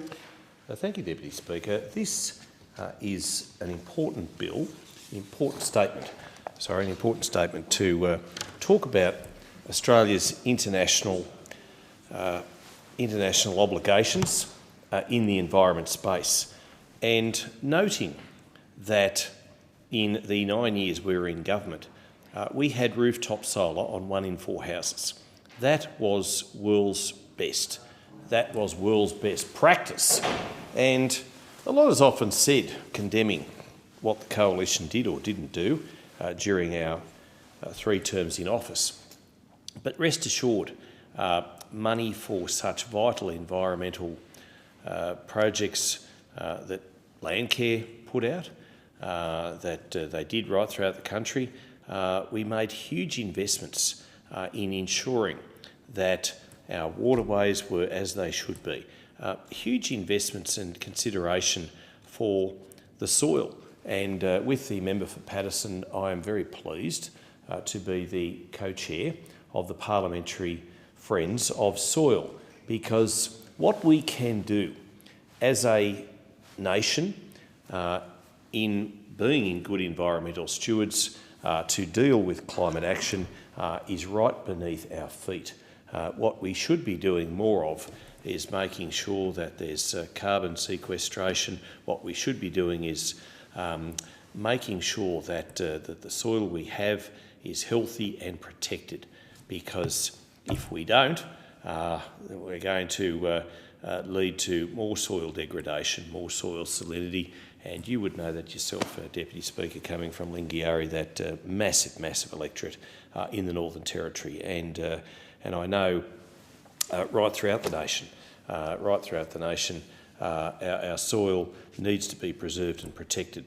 I note too in her 15 November 2023 address, statement on international environmental leadership, the Minister for the Environment and Water talked about Labor promising a fresh approach to leadership in the environment, and mentioned in only the 3rd sentence in that particular statement that that Labor was renewing Australia's relationships abroad, particularly in the Pacific, establishing trust in the Pacific. There was always trust in the Pacific. It annoys me that this rubbish is perpetuated by those opposite about the fact that we have never looked after or we ignored the Pacific. The Pacific is our neighbourhood, it's our environment, and we have been very good friends with our Pacific friends, no less so than the former Foreign Affairs Minister, Senator Maurice Payne, who did a power of good, a power of work in the Pacific to ensure that those links which stretch back many, many decades were continued, were built upon and were enhanced. And speaking of the Pacific, the Great Pacific Garbage Patch, call it the Pacific Trash Vortex, the North Pacific Garbage Patch, whatever you like, it is an alarming concern. It is indeed growing. The Ocean Cleanup Project's researchers claim that the patch covers 1.6 million square kilometres. That is massive, 3 times, I think, the size of France. And it includes many items of plastic. And I think if we are going to address climate, then we have this folly in this nation that we're going to close down every coal mine, every coal-fired power station tomorrow, and I see the member for Hunter opposite. That would destroy his communities in his electorate. We have this rush towards renewables, this linear approach towards getting to net zero by 2050, which is dictating that Labor needs to out-green the Greens political party at times. And there is great folly in this, because if those opposite truly believe that we are going to have worse weather, that we are going to have more severe droughts, more severe flooding, more severe weather events, having an impact on our environment, having an impact on our communities, having an impact on, indeed, insurance premiums, then why the rush to renewables, where Labor is going to rely on the weather, rely on wind, rely on all of those things, hydroelectricity, etc., to power our nation. And if Labor wants, as the member for Boothby said, a future made in Australia, with manufacturing made in Australia, producing goods made right here and not necessarily relying on those that come from abroad, then we're going to have good, reliable, available, affordable power supplies. And that energy just can't come from just solar and wind, because as it's been often stated and decried by those opposite, when the wind doesn't blow and the sun doesn't shine, the battery storage capacity at the moment and the technology just isn't at that point. It may well be in the future. It may well be in the future, but it's not right here, right now. And that is why we need to have a mix. That is why we need to have a balance. And that is why I believe, and so do the coalition members, that we need to have a national, rational discussion about the possibility of having nuclear in that mix. Because to get to net zero 2050, like so many other nations in the world, so many other progressive economic leaders in the world, we need to be able to have nuclear as part of the energy mix and not rely solely or too heavily on wind and solar and renewables. Now,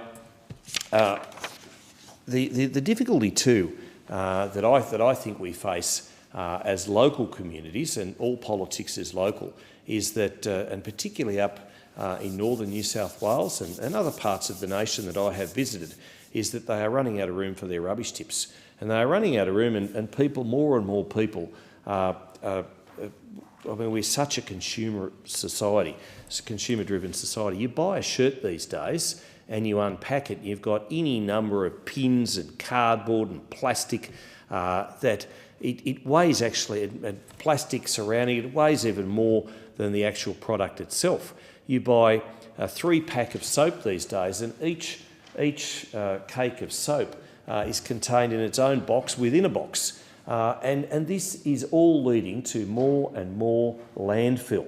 And what are we doing to address that? I have to pay credit to former Environment Minister, Member for Farrer, Susan Lee, she did a lot of work in this space to ensure that we were addressing these sorts of issues. But we do need to have not a war on plastic, but we do need to have careful consideration of what we do in this space so that we are just not making more and more landfill. And I can well remember going to Nairobi in Kenya not that long ago, and they had a rubbish dump there, which was started in the late 80s, early 90s, which then had filled up by the early 2000s and was closed. But they still continue to deliver rubbish there. And sadly, thousands upon thousands, particularly of young females, but women in particular, young girls and women, are going there each day, and they pick through the rubbish that is collected there. And if you can see this rubbish dump from outer space. That is how large it is. We don't want a repeat of that anywhere in the world, and I know that Kenya as a nation is doing its level best and utmost to address their plastic problem, because you're not allowed to take plastic bags into the country. And if you get caught at customs or at the borders bringing in a plastic bag, even to put your clothes in or whatever the case might be within your luggage, then you cop a fine, and that's probably a good thing given the problem that they have at the Nairobi rubbish dump. But to my point about local councils, they are running out of room for their landfill, and we as a parliament and indeed state governments need to address this problem too, because we need to have better recycling. We need to encourage more recycling. We throw out so many materials, bottles and plastics, that could easily be recycled. Whether there's the room and the political will to be able to incentivise that process remains to be seen. But this is an important statement.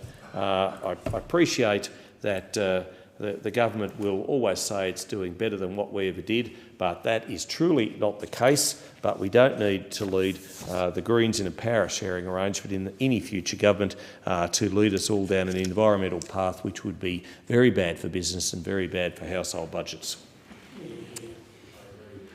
The question is that the document be noted, and I call the member for Hunter. I move that the debate now be adjourned and the resumption of the debate be made an order of the day for the next sitting. The question is that the debate be adjourned and the resumption of debate be made an order of the day for the next sitting. All of those the opinion say aye. Aye. Against no. I think the ayes have it. And I call the clerk. Government business, order of the day number 2, debate on the question that grievances be noted. The question is that the grievance be noted, and I call the member for Mayo. Thank you, Deputy Speaker. I've previously used my time in this place to discuss the inequities in relation to women's health, and in particular the intersectional health inequities for women who live in the regions. Women who live in the regions, well, we've drawn the short straw, particularly in remote Australia. Underfunding of women's health is not just occurring here in Australia, it's observed internationally. In the US, reported reimbursement of obstetric care is low in comparison to other services. As in the US, the undervaluing and resulting poor reimbursement of women's health means private hospitals have less interest, and as a result, we see, for example, private maternity units closing.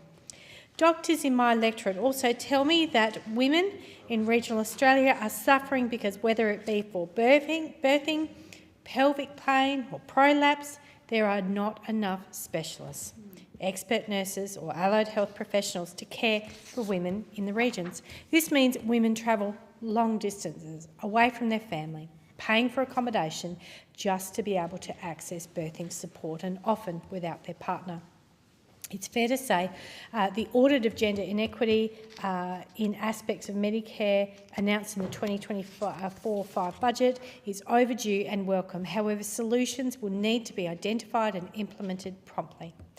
Further, the Royal Australian College of General Practitioners has said that the audit does miss the bigger picture as it overlooks GPs as the major providers of healthcare for women.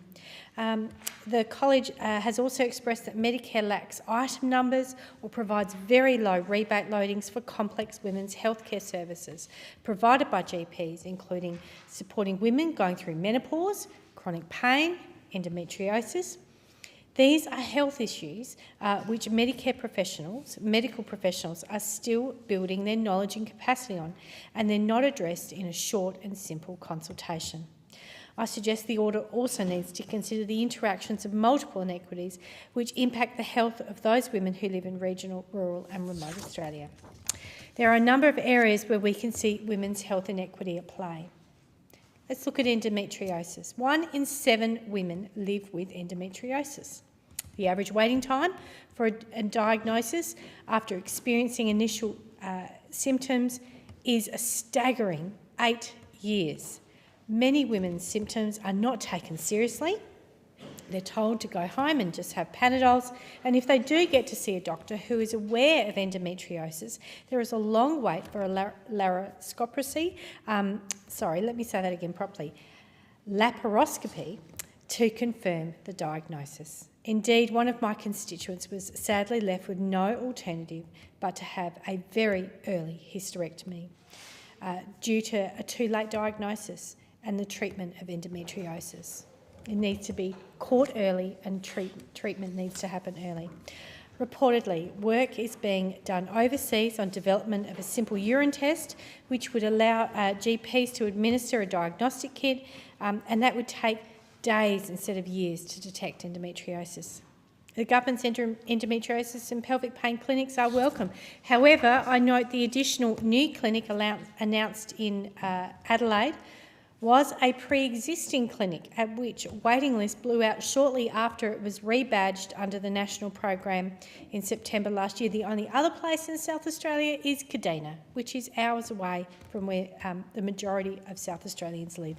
A shiny new announcement doesn't hugely increase the number of women who are able to get diagnoses and treatment they need in a reasonable time frame. On objective measures, gynaecology specialist outpatient clinic waiting time figures published quarterly by the South Australian Health Department, known as SA Health, show there was very little change on the average wait times for these outpatient services which cover endometriosis and pelvic pain since 2022, and even after those new clinics were announced. Between September and December, which is the most recent figures we have, average wait times for 2 major metropolitan hospitals, that being the Lower McEwen and the Flinders Medical Centre, remain at 15 and 10 months respectively. The maximum wait time at Flinders Medical Centre for these patients remained at 44 months, and in the case of the Lower McEwen, grew from 41 to 44 months. That is an incredibly long period of time to have an outpatient appointment, particularly when the pain is so significant for women experiencing endometriosis. I'd like to talk, Deputy Speaker, about the out-of-pocket costs for cancer. Nobody dealing with cancer should have to participate in a postcard and financial lottery in terms of accessing the best care that they can. I have a constituent, her name is Bronwyn, and she has been sharing with me her journey living with cancer and requiring out-of-hospital radiotherapy and other treatments, and their prohibitive cost for many treatments which are not covered by expensive private health insurance. I'd just like to quote Bronwyn. She says, "The cost of cancer is huge. We pay high premiums for private health insurance, and then to be told that it is not a requirement that the private health companies pay the Medicare gap for radiotherapy is such a letdown. In a time when you're going through cancer treatment, adding the financial stress makes it worse. Add to this the process and fight you have to do even to get heard. It's really tiring." She continues later to describe the ongoing cost of cancer-related lymphedema treatment, physiotherapy, compression garments, and even bone density infusions. She says the cost of cancer continues to be expensive, and that this all highlights the cost of cancer at every stage, financial, emotional, time away from family at work. It's such a tiring, exhausting battle. I'd also like to talk about breast cancer MRIs. I wrote to the Minister for Health in February this year to share concerns raised with me by several of my constituents regarding the access to and affordability of Medicare resonance imaging, MRIs, for breast cancer detection. Women who have denser breasts are at increased risk of having breast cancer. And that also makes, the density can obscure cancer during having a mammogram. And so many women opt to have an MRI and the doctors tell them to do so. Medicare items cover MRIs for many parts of the body, but only in very limited circumstances are Medicare subsidies available for MRI breast scans, such as for people aged under 60, but with specific high-risk criteria. One Strathalbyn constituent of mine who survived breast cancer and has a strong familial history has told me her first cancer would not have been detected due to her breast density if she was relying on a mammogram alone. And she credits her access with the Medicare subsidised MRI scan before she turned 50 with the reason why she is alive today. Even if medical professionals recommend MRI breast scans due to breast density, there is no Medicare subsidy available for this procedure based on breast density alone. Add in limited facilities to regional locations and it is a real challenge for many women to gain access. This leaves many women, usually but not always women suffer from breast cancer, paying up to $400 for a scan. When coupled with high transport costs, for example, in my electorate of Kangaroo Island, which is very remote, it is problematic, and so often women just stop getting those diagnostic tests. Further, growing out-of-pocket medical costs for services not subsidised by Medicare, not covered under private health insurance, are not sustainable, particularly for vulnerable people on a low income or those who are unable to work due to having a serious illness. Therefore, I ask the Minister to investigate better availability of rebates for MRI diagnostic image screening if an MRI is recommended by the medical professional as a result of breast density. While the Minister pointed out that there were 2 relevant reviews and projects being undertaken which may have a bearing on these costs, nearly 6 months later, neither the breast screen program nor the breast screen MRI evaluation has been handed down.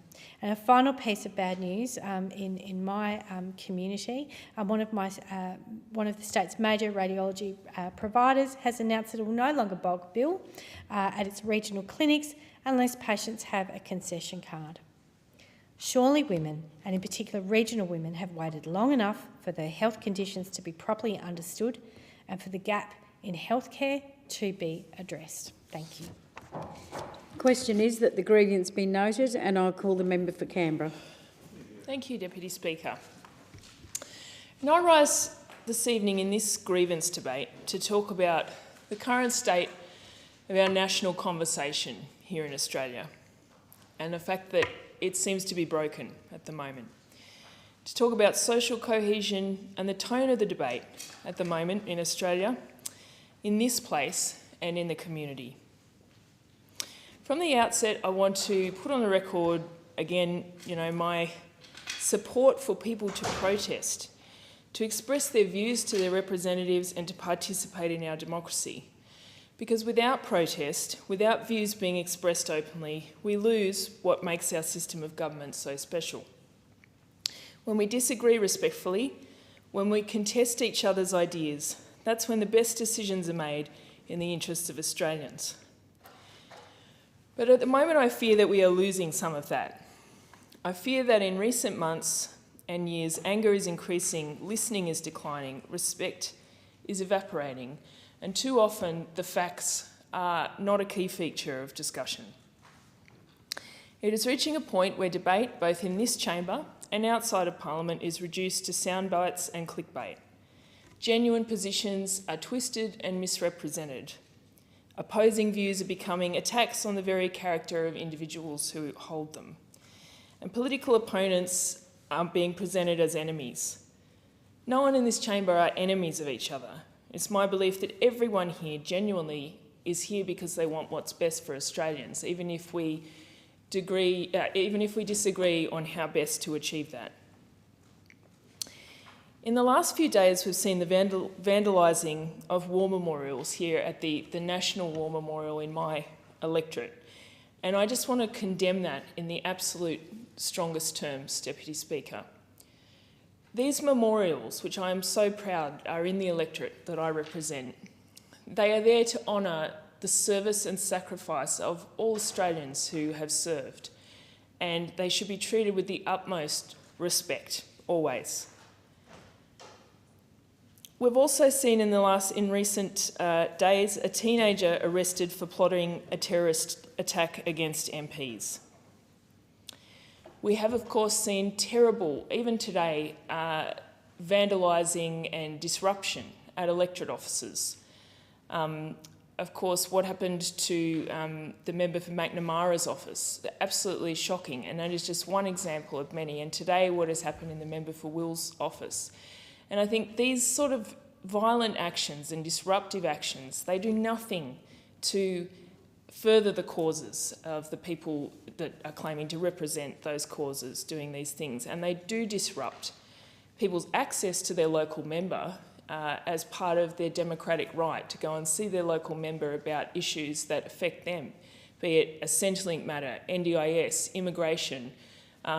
People are not feeling safe to go and do that. People's offices have been closed. And also our staff who, electoral staff are incredibly hard-working people who care about their communities, and they are being put in increasingly dangerous and distressing situations, and it needs to stop. Almost every MP has been labelled as a war criminal or a supporter of genocide. And as someone who has been copping that for many months now, it's ridiculous. Our government has been calling for a ceasefire for over 6 months. Our government is delivering aid to Gaza. Our government has called for Israel to cease attacks on Rafah. And I want to say this in the context of the many speeches I've given on this since October 7 and the many speeches I gave on Palestinian rights before that, since I was elected in 2019, because I understand the deep distress people are feeling about what's going on. I understand the way people in my community are feeling. I've been listening to them on this issue. But there is a dehumanising of politicians that is happening at the moment, which is not good for the debate at all. It is not helping people to be heard, and it is not encouraging people to want to be politicians, to represent their communities in this place, because it is becoming such an ugly game at the moment, with some really serious accusations being thrown around, and the temperature of debate is damaging our social cohesion in this country. And in recent years around the world, we've seen violent attacks on MPs. We've even seen people killed. And this is not something that we should be blasé about. This is not something remote to us in Australia. We can't believe that we are immune from that. We need to be careful about the conversations we are having in this place and the impact that they are having on people in our communities. And as I'd say, every member of this House and the other place, and many involved in state or territory politics, will have experienced real and physical threats to their safety, or just incredibly confronting emails and conversations with people. And I think that it is not doing anything to further causes. As I say, too often the facts have gone missing in these discussions. And I just want to, as part of this, this being a grievance debate, I have been just reflecting on a few things, and I want to bring together a few reflections I've had. And one is about an amazing event that I had the great honour to MC on Sunday night, which was a fundraiser for one of our Labor candidates for the ACT Assembly seat of Murrumbidgee, Noor El Asadi, a wonderful candidate, an inspirational woman, and 3 of my amazing colleagues from the Federal Party, the Deputy Speaker, the member for Lingiari, the member for Holt, and also the member for Swan. And these 4 women are inspirational to not just me, but to young women everywhere, and each of them brings such an incredible story that we had the chance to hear that night. And I just feel that this is something that is lost when we are all just diminished, you know, to people who are presented as not caring, as not listening, as not having human reactions to things that we are hearing in the community and seeing unfold around the world. Another event that I want to reflect on was I recently attended a documentary screening of a film about a constituent of mine, Dr. Niloufar Ebrahimi, who is an obstetrician, a gynecologist, and a former member of the Afghanistan Parliament. And subsequently, she has come to Canberra, seeking refuge here following the Taliban takeover. This documentary was one of the most moving things I have ever seen.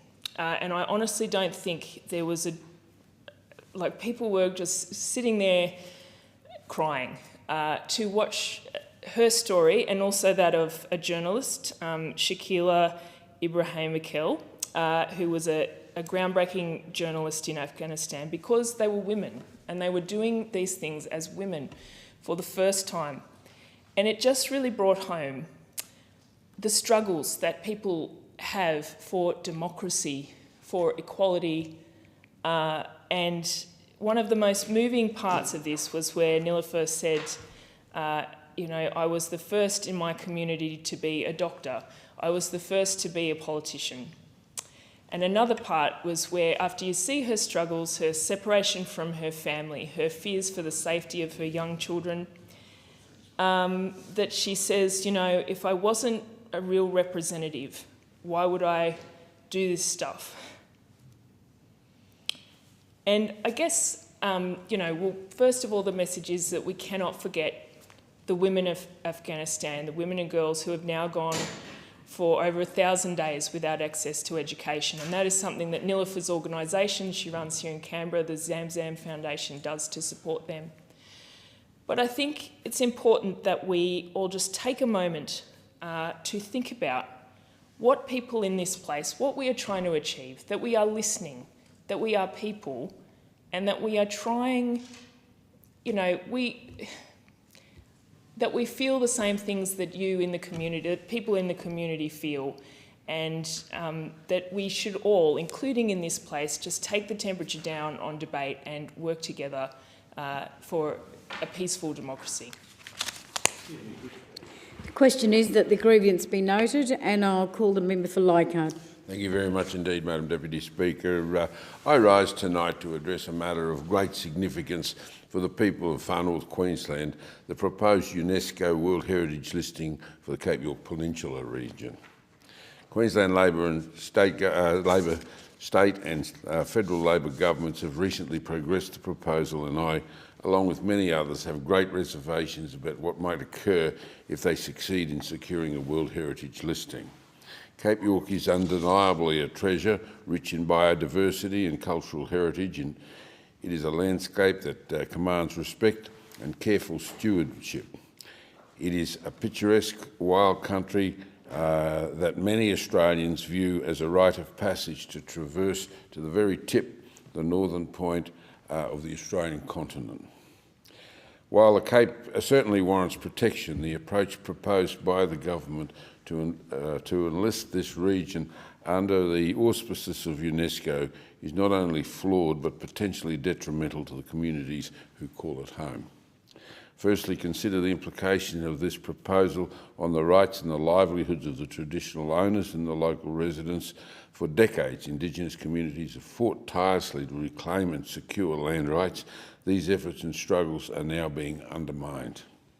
Both state and federal Labor government have effectively sidelined these communities in favour of an international body they are ignoring their voices for what I understand arguably misleading them and diminishing their control on their ancestral lands. The proposal threatens to transform vast areas of the Cape into zones primarily reserved for tourism. This might be fine for some areas, but it will undoubtedly restrict essential activities such as agriculture, development and mining, which many locals depend on for their livelihoods.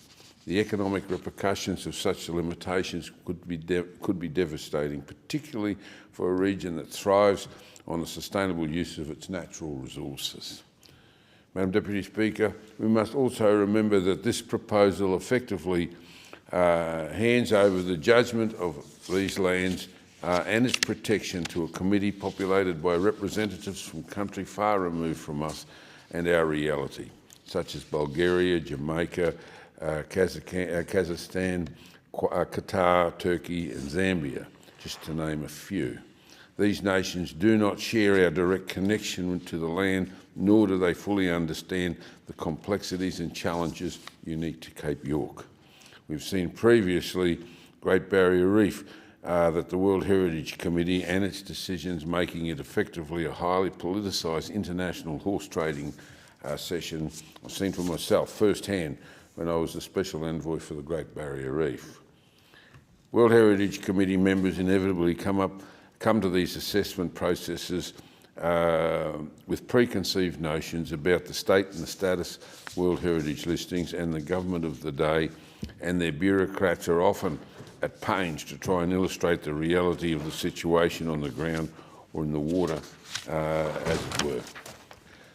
For me, many others I've spoken to with, we just can't see the benefit of listing outweighing the potential costs and restrictions to landholders and traditional owner groups that will inevitably come. The government has said that it will consult widely, as they should, but it worries me that the proposal echoes the misguided conservation efforts of the past, such as those initiated under the Wayne Goss Labor government, which sought to impose wilderness protection zones that restricted access to the usage of vast areas of Cape York. It was this act of overreach that helped compel me into politics back in 1995. This push for a World Heritage listing is effectively a revival of the long-standing agenda by Labor to lock up our lands under the guise of conservation. I'm not convinced that the government's efforts to engage and consult with the local communities is sufficient. Many have expressed concerns to me directly. The government hasn't even bothered to extend their consultations to the local Cook Shire Council and the Weipa Town Authority and other local authorities. In my view, the engagement to date is sorely lacking,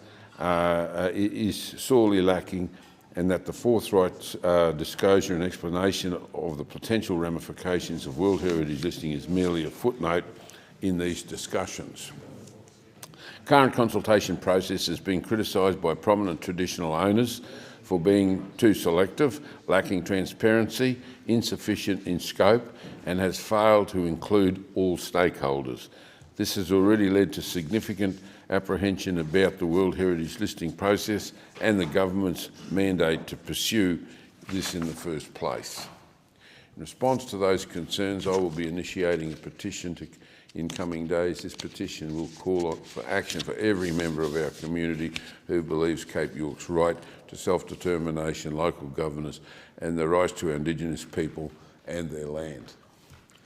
I believe the people of Cape York do not need international entities dictating how they should manage their local environmental and cultural heritage. The stewardship of Cape York should be characterised by inclusivity, respect for all the voices, not just those that the government or UNESCO receive a warm reception from.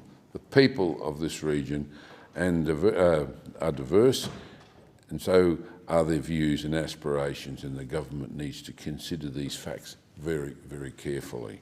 We must work towards a commitment to sustainable development that will benefit all residents. Our goal must be to protect our environment while ensuring that the community thrives economically and culturally.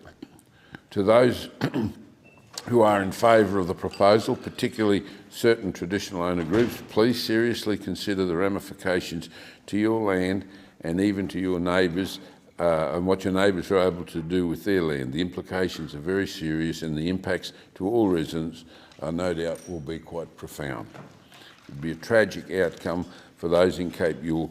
The government pursued this listing under the false pretence and without the full and unequivocal informed consent and support from the entire communities. Madam Deputy Speaker, Indigenous people through Cape York have fought long and hard for their land rights and their ability to be able to pursue economic activity on their land.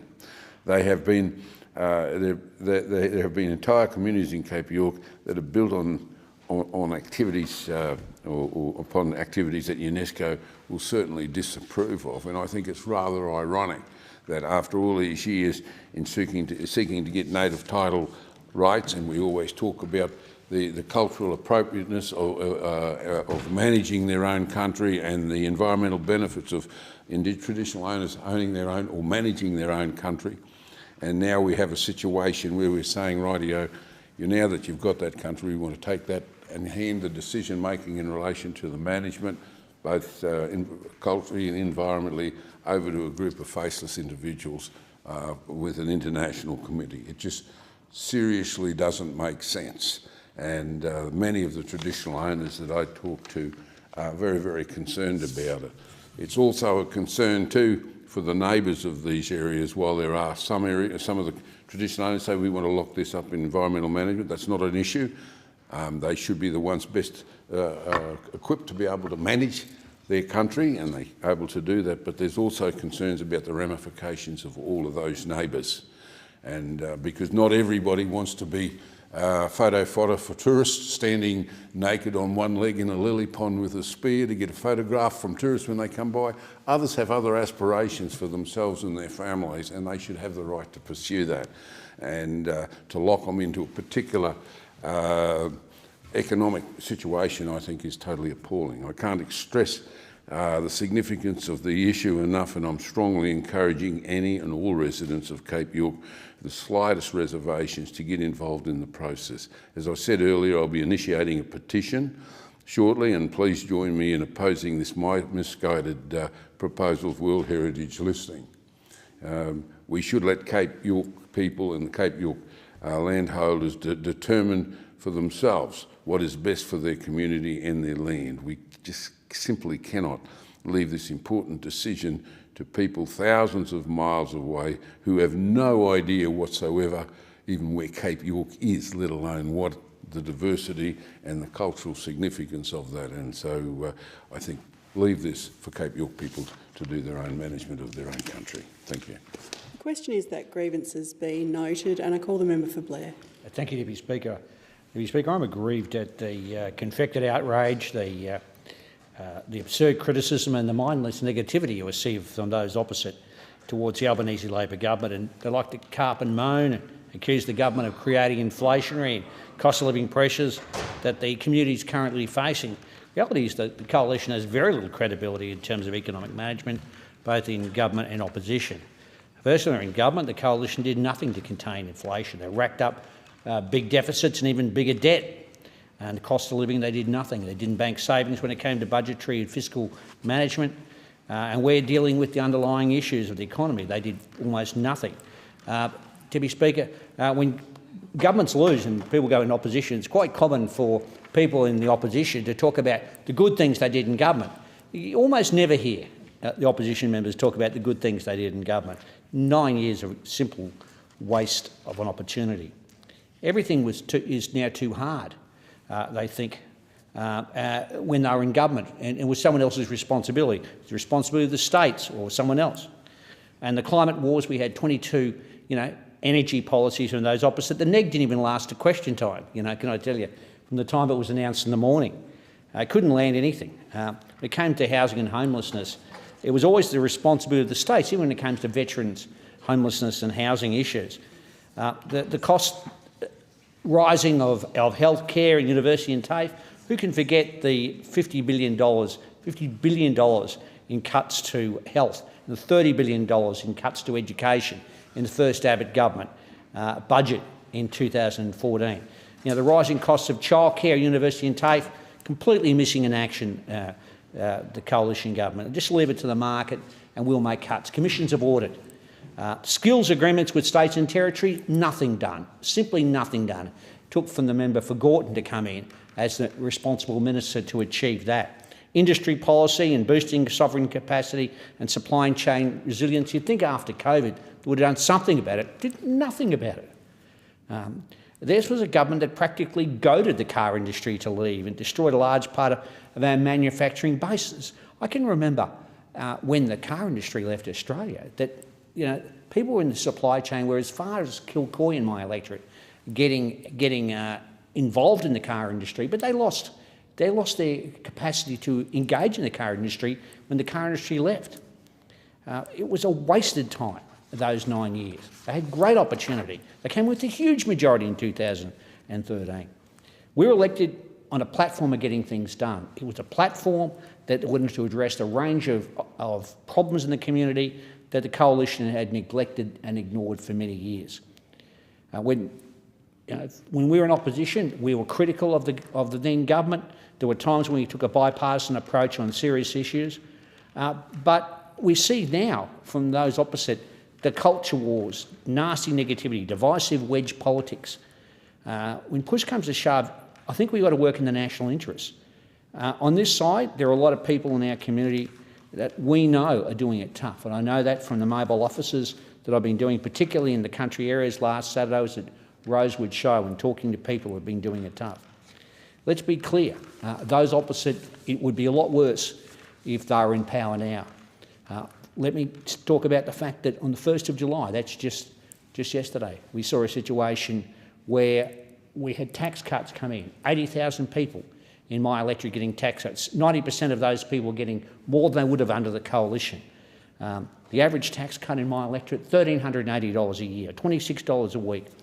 The $300 energy bill relief that those opposite have never supported. In fact, they opposed energy bill relief when we brought it in just over a year or so ago. That's $325 to eligible small businesses, on top of the $1,000 that the Miles Labor government's doing in Queensland. $1,300 of electricity bills. These things are important, absolutely critical. And the help debt change in indexation, 23,000 people in my electorate will benefit. The Commonwealth rent assistance increasing by 10% after 15% the time before. Those opposite did not do anything about that at all in the 9 years. We're giving people a helping hand, 12,000 households in my electorate. So tax cuts, energy bill relief, cheaper medicine, pay rises for 2.6 million Australians. Those opposite could not even bring themselves to support an increase in the minimum wage. In fact, their finance spokesperson, Matthias Gorman, talked about keeping wages down as a design feature of their economic policy. And all I can come up with the idea of, you know, in 2040 they'll have some nuclear reactors at much more expensive cost in terms of energy. It's a harebrained initiative. It really is a ridiculous initiative. And I can't believe that they've got a, you know, you look at the statement they issued, I can't believe it's a policy. A serious government, a party that wants to be in government issues a press statement with no costings, no details for how much it would save, where they're going to get the money. You know, they talk about a party of free enterprise. They want a big socialist, nationalised, you know, nuclear industry in this country. It's quite astonishing that the Liberals and Nationals have fallen that way away from their historic roots. So we want to make sure we help people. Help people who are doing it tough. And that's why we're going to make a difference in what we have done. We've rolled out cost of living relief. We've done it before and we're doing it again. Those opposite cannot bring themselves to even talk about the tax cuts. Why? Because they did not, when given the opportunity to reduce taxation for people earning less than $45,000, they did not do anything in relation to that issue. In fact, first they wanted to oppose it, they'd oppose it with all their might, then they wanted to roll it back, and then they squibbed it. And even recently, you hear these little mutterings by those opposite about doing having their own tax policy going forward, until the CETA conference, when the Leader of the Opposition has to concede that basically they're not going to do anything about it. We're proud of the changes we made. They were fairer. People like me got half the tax benefit that I would have got but people below $45,000 a year got an increase in benefit. We're proud of those changes because we made them fairer, the tax cuts. That's genuine tax relief, lifting thresholds, cutting tax rates, getting average tax rates down, returning bracket creep all at the same time. It means on average people across the country $36 a week better off. If you're talking about an average person, average household who's got a couple of kids, it's $63 a week. If you're on $120,000 a year, $52 a week better off. $100,000, $42 a week. $80,000 a year, $32 a week. And here's the thing, under stage 3 tax codes, those opposite denied the opportunity, as I said, for those low-income earners to actually get tax cut. They abandoned people on $45,000 a year. So this is important. Over 10 years, every year, the average tax rate for the average worker will be lower under Labor's plan than Scott Morrison's plan. Now, people in opposition, if they had their way, some taxpayers would have missed out, as I said. The Deputy Leader was so enraged, as I made the point before, so enraged, they would roll back. Now, we've got a bit of advice for you.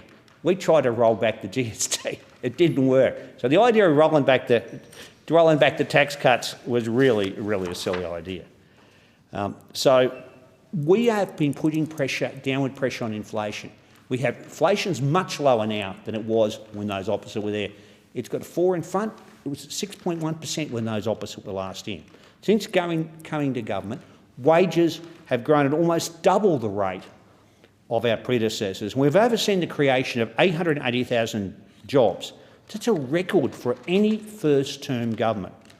We've supported back-to-back increases in the minimum wage, and we delivered an historic and long overdue 15% pay rise for aged care workers. They were the heroes in the pandemic. They were some of the heroes. From this week onwards, 2.6 million Australian workers on award wages will get another pay rise, because we want people to earn more and keep more than what they earn. Under our government, there'll be a pay rise for millions of workers on awards. Those opposite could not bring themselves once in 9 years in government to support an increase in the minimum wage. We've frozen the cost of PBS medicines on top of delivering cheaper medicines. Remember the move to 60-day dispensing. Those opposites said they would lead to pharmacies being shut around the country. I can tell you there's no pharmacies shut in my electorate at all. In addition to that, we've added an extra 2 weeks of paid parental leave, something those opposites could never have provided or even contemplated. In addition to that, workers earning more and keeping more, they also get a top up in their superannuation from the 1st of July. This is really important. Those opposite want to have a policy in terms of housing that doesn't support national issues at the federal level, that wants to take superannuation out of people's hands and put it into housing. They haven't got a policy for housing. All they've got a policy is to oppose housing initiatives at a federal level. The question is that grievances be noted, and I call the member for Parkes. Thank you, Deputy Speaker. I'd like just to touch on a few things this evening that are of concern to me, and I might just comment on the member for Canberra's contribution here a little while ago. It was quite a thoughtful contribution, and I'd just like to add to that with the current debate in this country and the actions of people around the issues in Gaza and Israel and the West Bank, it's of great concern to me that this country is tearing itself apart, moving into tribes, almost supporting different sides of this conflict like it's some sort of a football competition, when we're seeing absolute death and destruction on a daily basis. The original attack by Hamas that killed so many innocent people, the 40,000 Palestinians that have lost their lives since then. And in this country, we're tearing ourselves apart, and it's not making one bit of difference to those people in the Middle East. That whether it's the Israelis, whether it's Hamas, do you think they care about whether we've got university students camped out or we've got members of parliament offices being graffitied? And it's a great frustration. As most people in this place know, I'm very close to the Palestinians. I've spent time in the West Bank, and I know a lot of Australian Palestinians as well. And the level of this debate in this country is not helping them, and I think it's certainly not helping Australia. But the main reason for standing this evening is the level of debate in this parliament.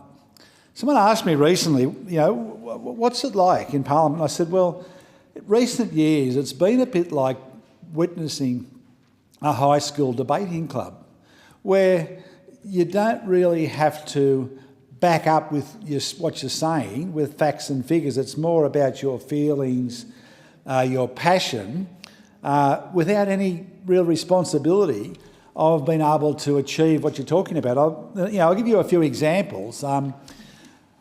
Earlier this year, the Greens and the Teals had a motion to ban fossil fuels, coal and gas, mainly gas they were concerned about. And these people live in the parts of Australia that would have more reliance on fossil fuel than anywhere else. Even your technology, your everyday equipment, there's not one thing that we use at this moment without fossil fuel. I mean, I'm here on this wooden lectern. How do you build that without a saw that's made out of metal? Everything we have has an element, and yet we've got members of parliament who are supposedly highly intelligent, successful people, basically arguing to turn this country into poverty. It's incredibly frustrating. The Teals are so concerned about gas, they had to hire a helicopter with 2 motors, and one wouldn't have done, to fly around my electorate to look at the site of coal seam gas to show their disgust at the gas industry while they're burning massive amounts of fossil fuel while doing that. And so there's a bit of a theme that comes through with different things where to show the virtue of members of parliament to their electorate, basically they're expecting my constituents to change what they're doing. The energy debate's a great one. We're not seeing any changes to the behaviour with regards to the use of energy or the generation of energy in the capital cities. But there's an expectation in my part of the world that we're going to see a massive rollout of solar, wind and the accompanying transmission towers. Now, my electorate's led the way. Look, Dubbo has the highest uptake of individual rooftop solar of any town in Australia. I was involved in some of the early large-scale solar plants at Nyngan, Broken Hill, Moree. We're leading the way, yet there's always the expectation that regional Australians will do more and more to make the wealthy people in the cities feel better about themselves. Never any change there. And, if we're talking about climate change and reducing our emissions, one of the greatest projects to have environmental benefit but also economic benefit is the Inland Rail. Like one train, I think, takes 150 trucks off the Newell Highway and the associated fuel used and carbon emissions and all of that. The first thing this government did was scale back the rollout of Inland Rail. No activity north of Narromine, where the track stopped. And as a result, we're seeing the disadvantage starting to roll through where contractors in Moree, Narrabri, Narromine, who'd invested money to upgrade their equipment, now are finding that they're in liquidation because the project has stopped. I'm a firm believer that this project will need to go ahead. It's a game changer for this country, but this government has pulled the funds. Once again, the people in the bush pay the price. The Murray-Darling Basin. I've heard numerous speeches in this place about, making sure we never have the rivers run dry again. Newsflash, folks, the northern Murray-Darling Basin is an ephemeral system. It has flooded and gone dry since time began. And the idea that some sort of a legislation that's enacted from this building in Canberra is going to change that is a vanity. So what we're seeing is indiscriminate water being bought out of the consumptive pool as part of the 450 gigalitres, which was not part of the plan. It was an election ploy back in the Gillard era for South Australians in Adelaide to get that. This water that's been purchased in the Northern Basin can't be delivered. Do people not know that the Gwydir is a terminal stream, that it doesn't connect through? And if you wanted to get a megalitre of water, say from Dubbo, through the Macquarie Marshes, up to the Barwon, down the Darling, through the lakes, down to the Murray, down to Adelaide, which, by the way, is not in the Murray-Darling Basin, is nearly an impossibility. So what we're seeing is we're impacting the financial viability of my communities for something that has no actual impact in a positive way for anyone, but it's selling the story. And we've seen those ridiculous ads on TV where we've got coastal rivers and citrus orchards from Turkey and all sorts of things pretending that it could be the Murray-Darling Basin. It's an absolute nonsense. The other one that's been incredibly divisive and very hurtful for my electorate was the debate around the Voice. My electorate voted 80% against the Voice, and you've got to remember that I represent the second highest percentage of Aboriginal people of any seat in this place. So my Aboriginal constituents clearly did not want this Voice. But in the Parliament, we heard these virtuous speeches where basically I was accused of being some sort of racist by people who would not know one Aboriginal person on a personal level. It was a philosophical, feel-good argument, but absolutely clueless about the people that it was supposed to impact. The Aboriginal people in my electorate are people. They've got the same issues as everyone else. They want to educate their kids. They want to be able to get healthcare when they need it. They need a road to drive on. They need to be able to buy groceries that they can afford. All the things that everyone else does. But yet we had this ridiculous, divisive $450 million debate that not only divided Australia, but it was very offensive to the people that I represent from Western New South Wales. So look, we have a responsibility in this place to actually back up what we're saying with some form of fact and reason, not just signal how you feel about things because of your virtuous nature. We're more than that, and we should start acting like it.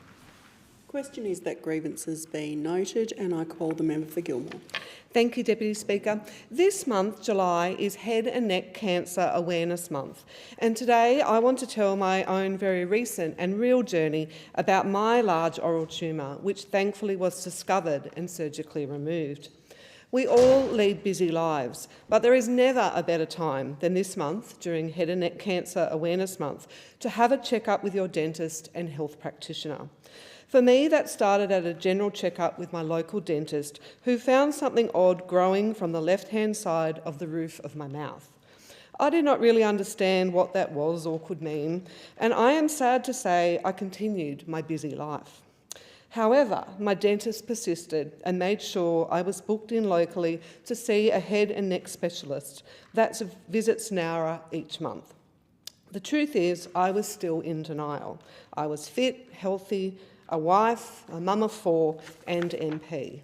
But as I learnt from the head and neck surgeon, I had a large oral tumour in my mouth. I was just stunned. The reality set in just before Easter 2024. I quietly scolded myself for not knowing what was going on in my own mouth and that it had been growing slowly in my mouth for some time. I was not in physical pain, but my tongue, when I talked, every single time hit the tumour. The tumour was my new roof of my mouth. Hidden quietly from public view, just behind my front teeth and my smile. No one would ever know. And the previous radio ads where I had trouble pronouncing some simple words all of a sudden made sense. Although my family and close friends and colleagues knew, it was not something I could tell people. It was something that I was living with each and every day and playing on my mind. I was told that regardless of whether the tumour was benign or something more sinister, that it would need to be removed. And although my tests were as good as they could be, there was still a chance the tumour was cancerous. For me, just getting to surgery was a major battle. I thanked my staff that had my back the entire time. Even going to hospital on the day of surgery, I was anxious to the point of not feeling well. I feared being sent home. But thankfully the surgery happened, the tumour was removed and the surgery was a success. Deputy Speaker, it was when I was getting a dental obturator fitted, which is a specially made 3D printed dental prosthesis to cover the roof of my mouth while it healed, that I learnt about the amazing technological advances in facial reconstruction following a tumour removal for cancer. Our amazing Medicare system, of course, covers the removal of oral tumours in hospital. But if your tumour removal means cutting into your jaw, nose or face, Medicare does not cover the reconstruction. So you might not be able to do simple and very necessary functions like eating and speaking. If you have breast cancer or prostate cancer, Medicare does cover the cost of a reconstruction, which is great. But if you have head and neck cancer, Medicare does not cover a reconstruction with technology available. My grievance is this needs to change. I was lucky to learn a week or so later that my tumour was benign, but would have turned cancerous if not removed. Deputy Speaker, the Senate Community Affairs References Committee last month handed down its recommendations on the inquiry into equitable access to diagnosis and treatment for individuals with rare and less common cancers. I particularly note Recommendation 14, which recommends the Australian Government work with state and territory governments to identify barriers faced by cancer patients requiring rehabilitation, prosthetics, and implants as a result of their treatment, with a view to ensuring they have financial support for those services. I lend my support to that recommendation because head and neck cancer patients should be able to have access to reconstruction surgery to ensure an adequate quality of life. I sincerely thank my dentist, surgeon and health practitioners and all that work in the field of oral and maxillofacial surgery and treatment. Thank you for your dedication to a better way of life for tumour and cancer patients. This month, I encourage people to have that oral check, have that regular health check. It could just save your life. Deputy Speaker, an issue close to the heart of many people in my electorate of Gilmore is access to a bulk billing GP and the cost of medicines.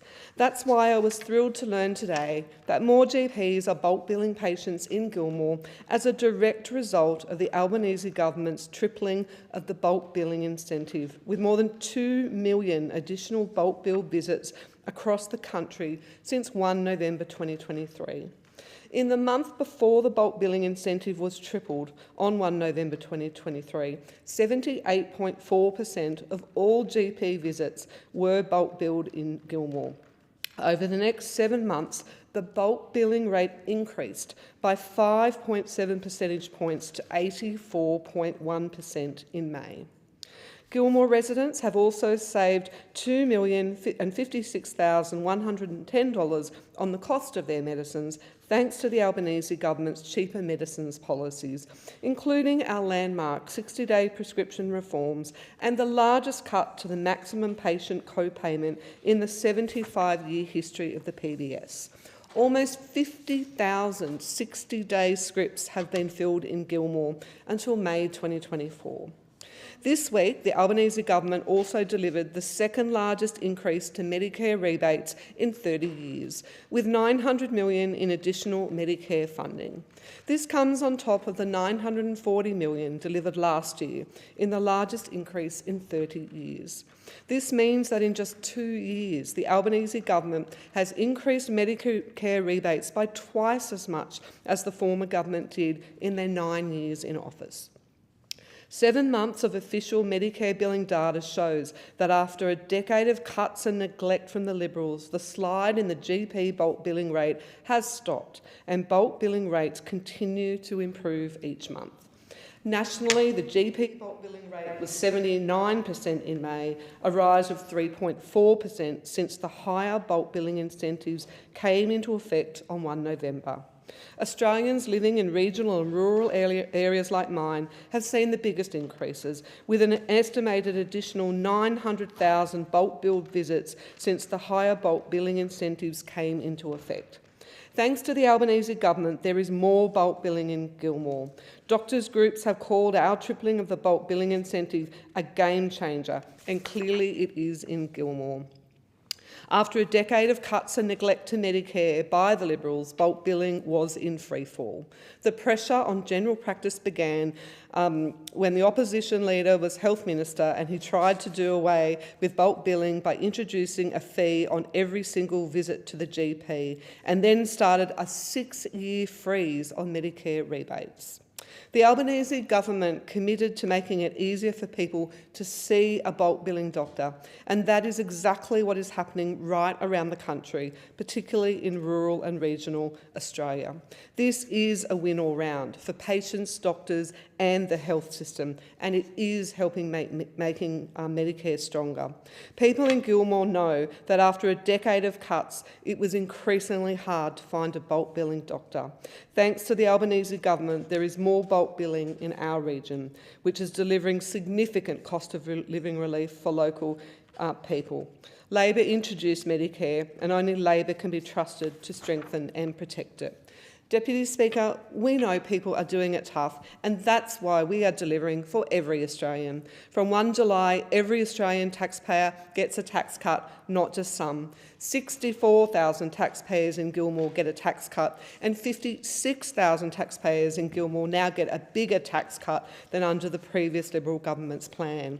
Our $300 energy bill relief is beginning to flow. 2.6 million low-paid workers are getting their third consecutive pay rise, backed by this government.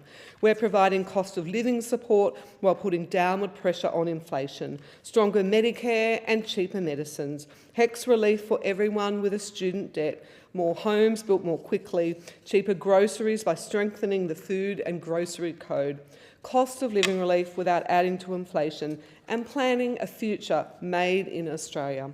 There's more to do, and I'll keep working hard every single day to deliver for everyone in Gilmore.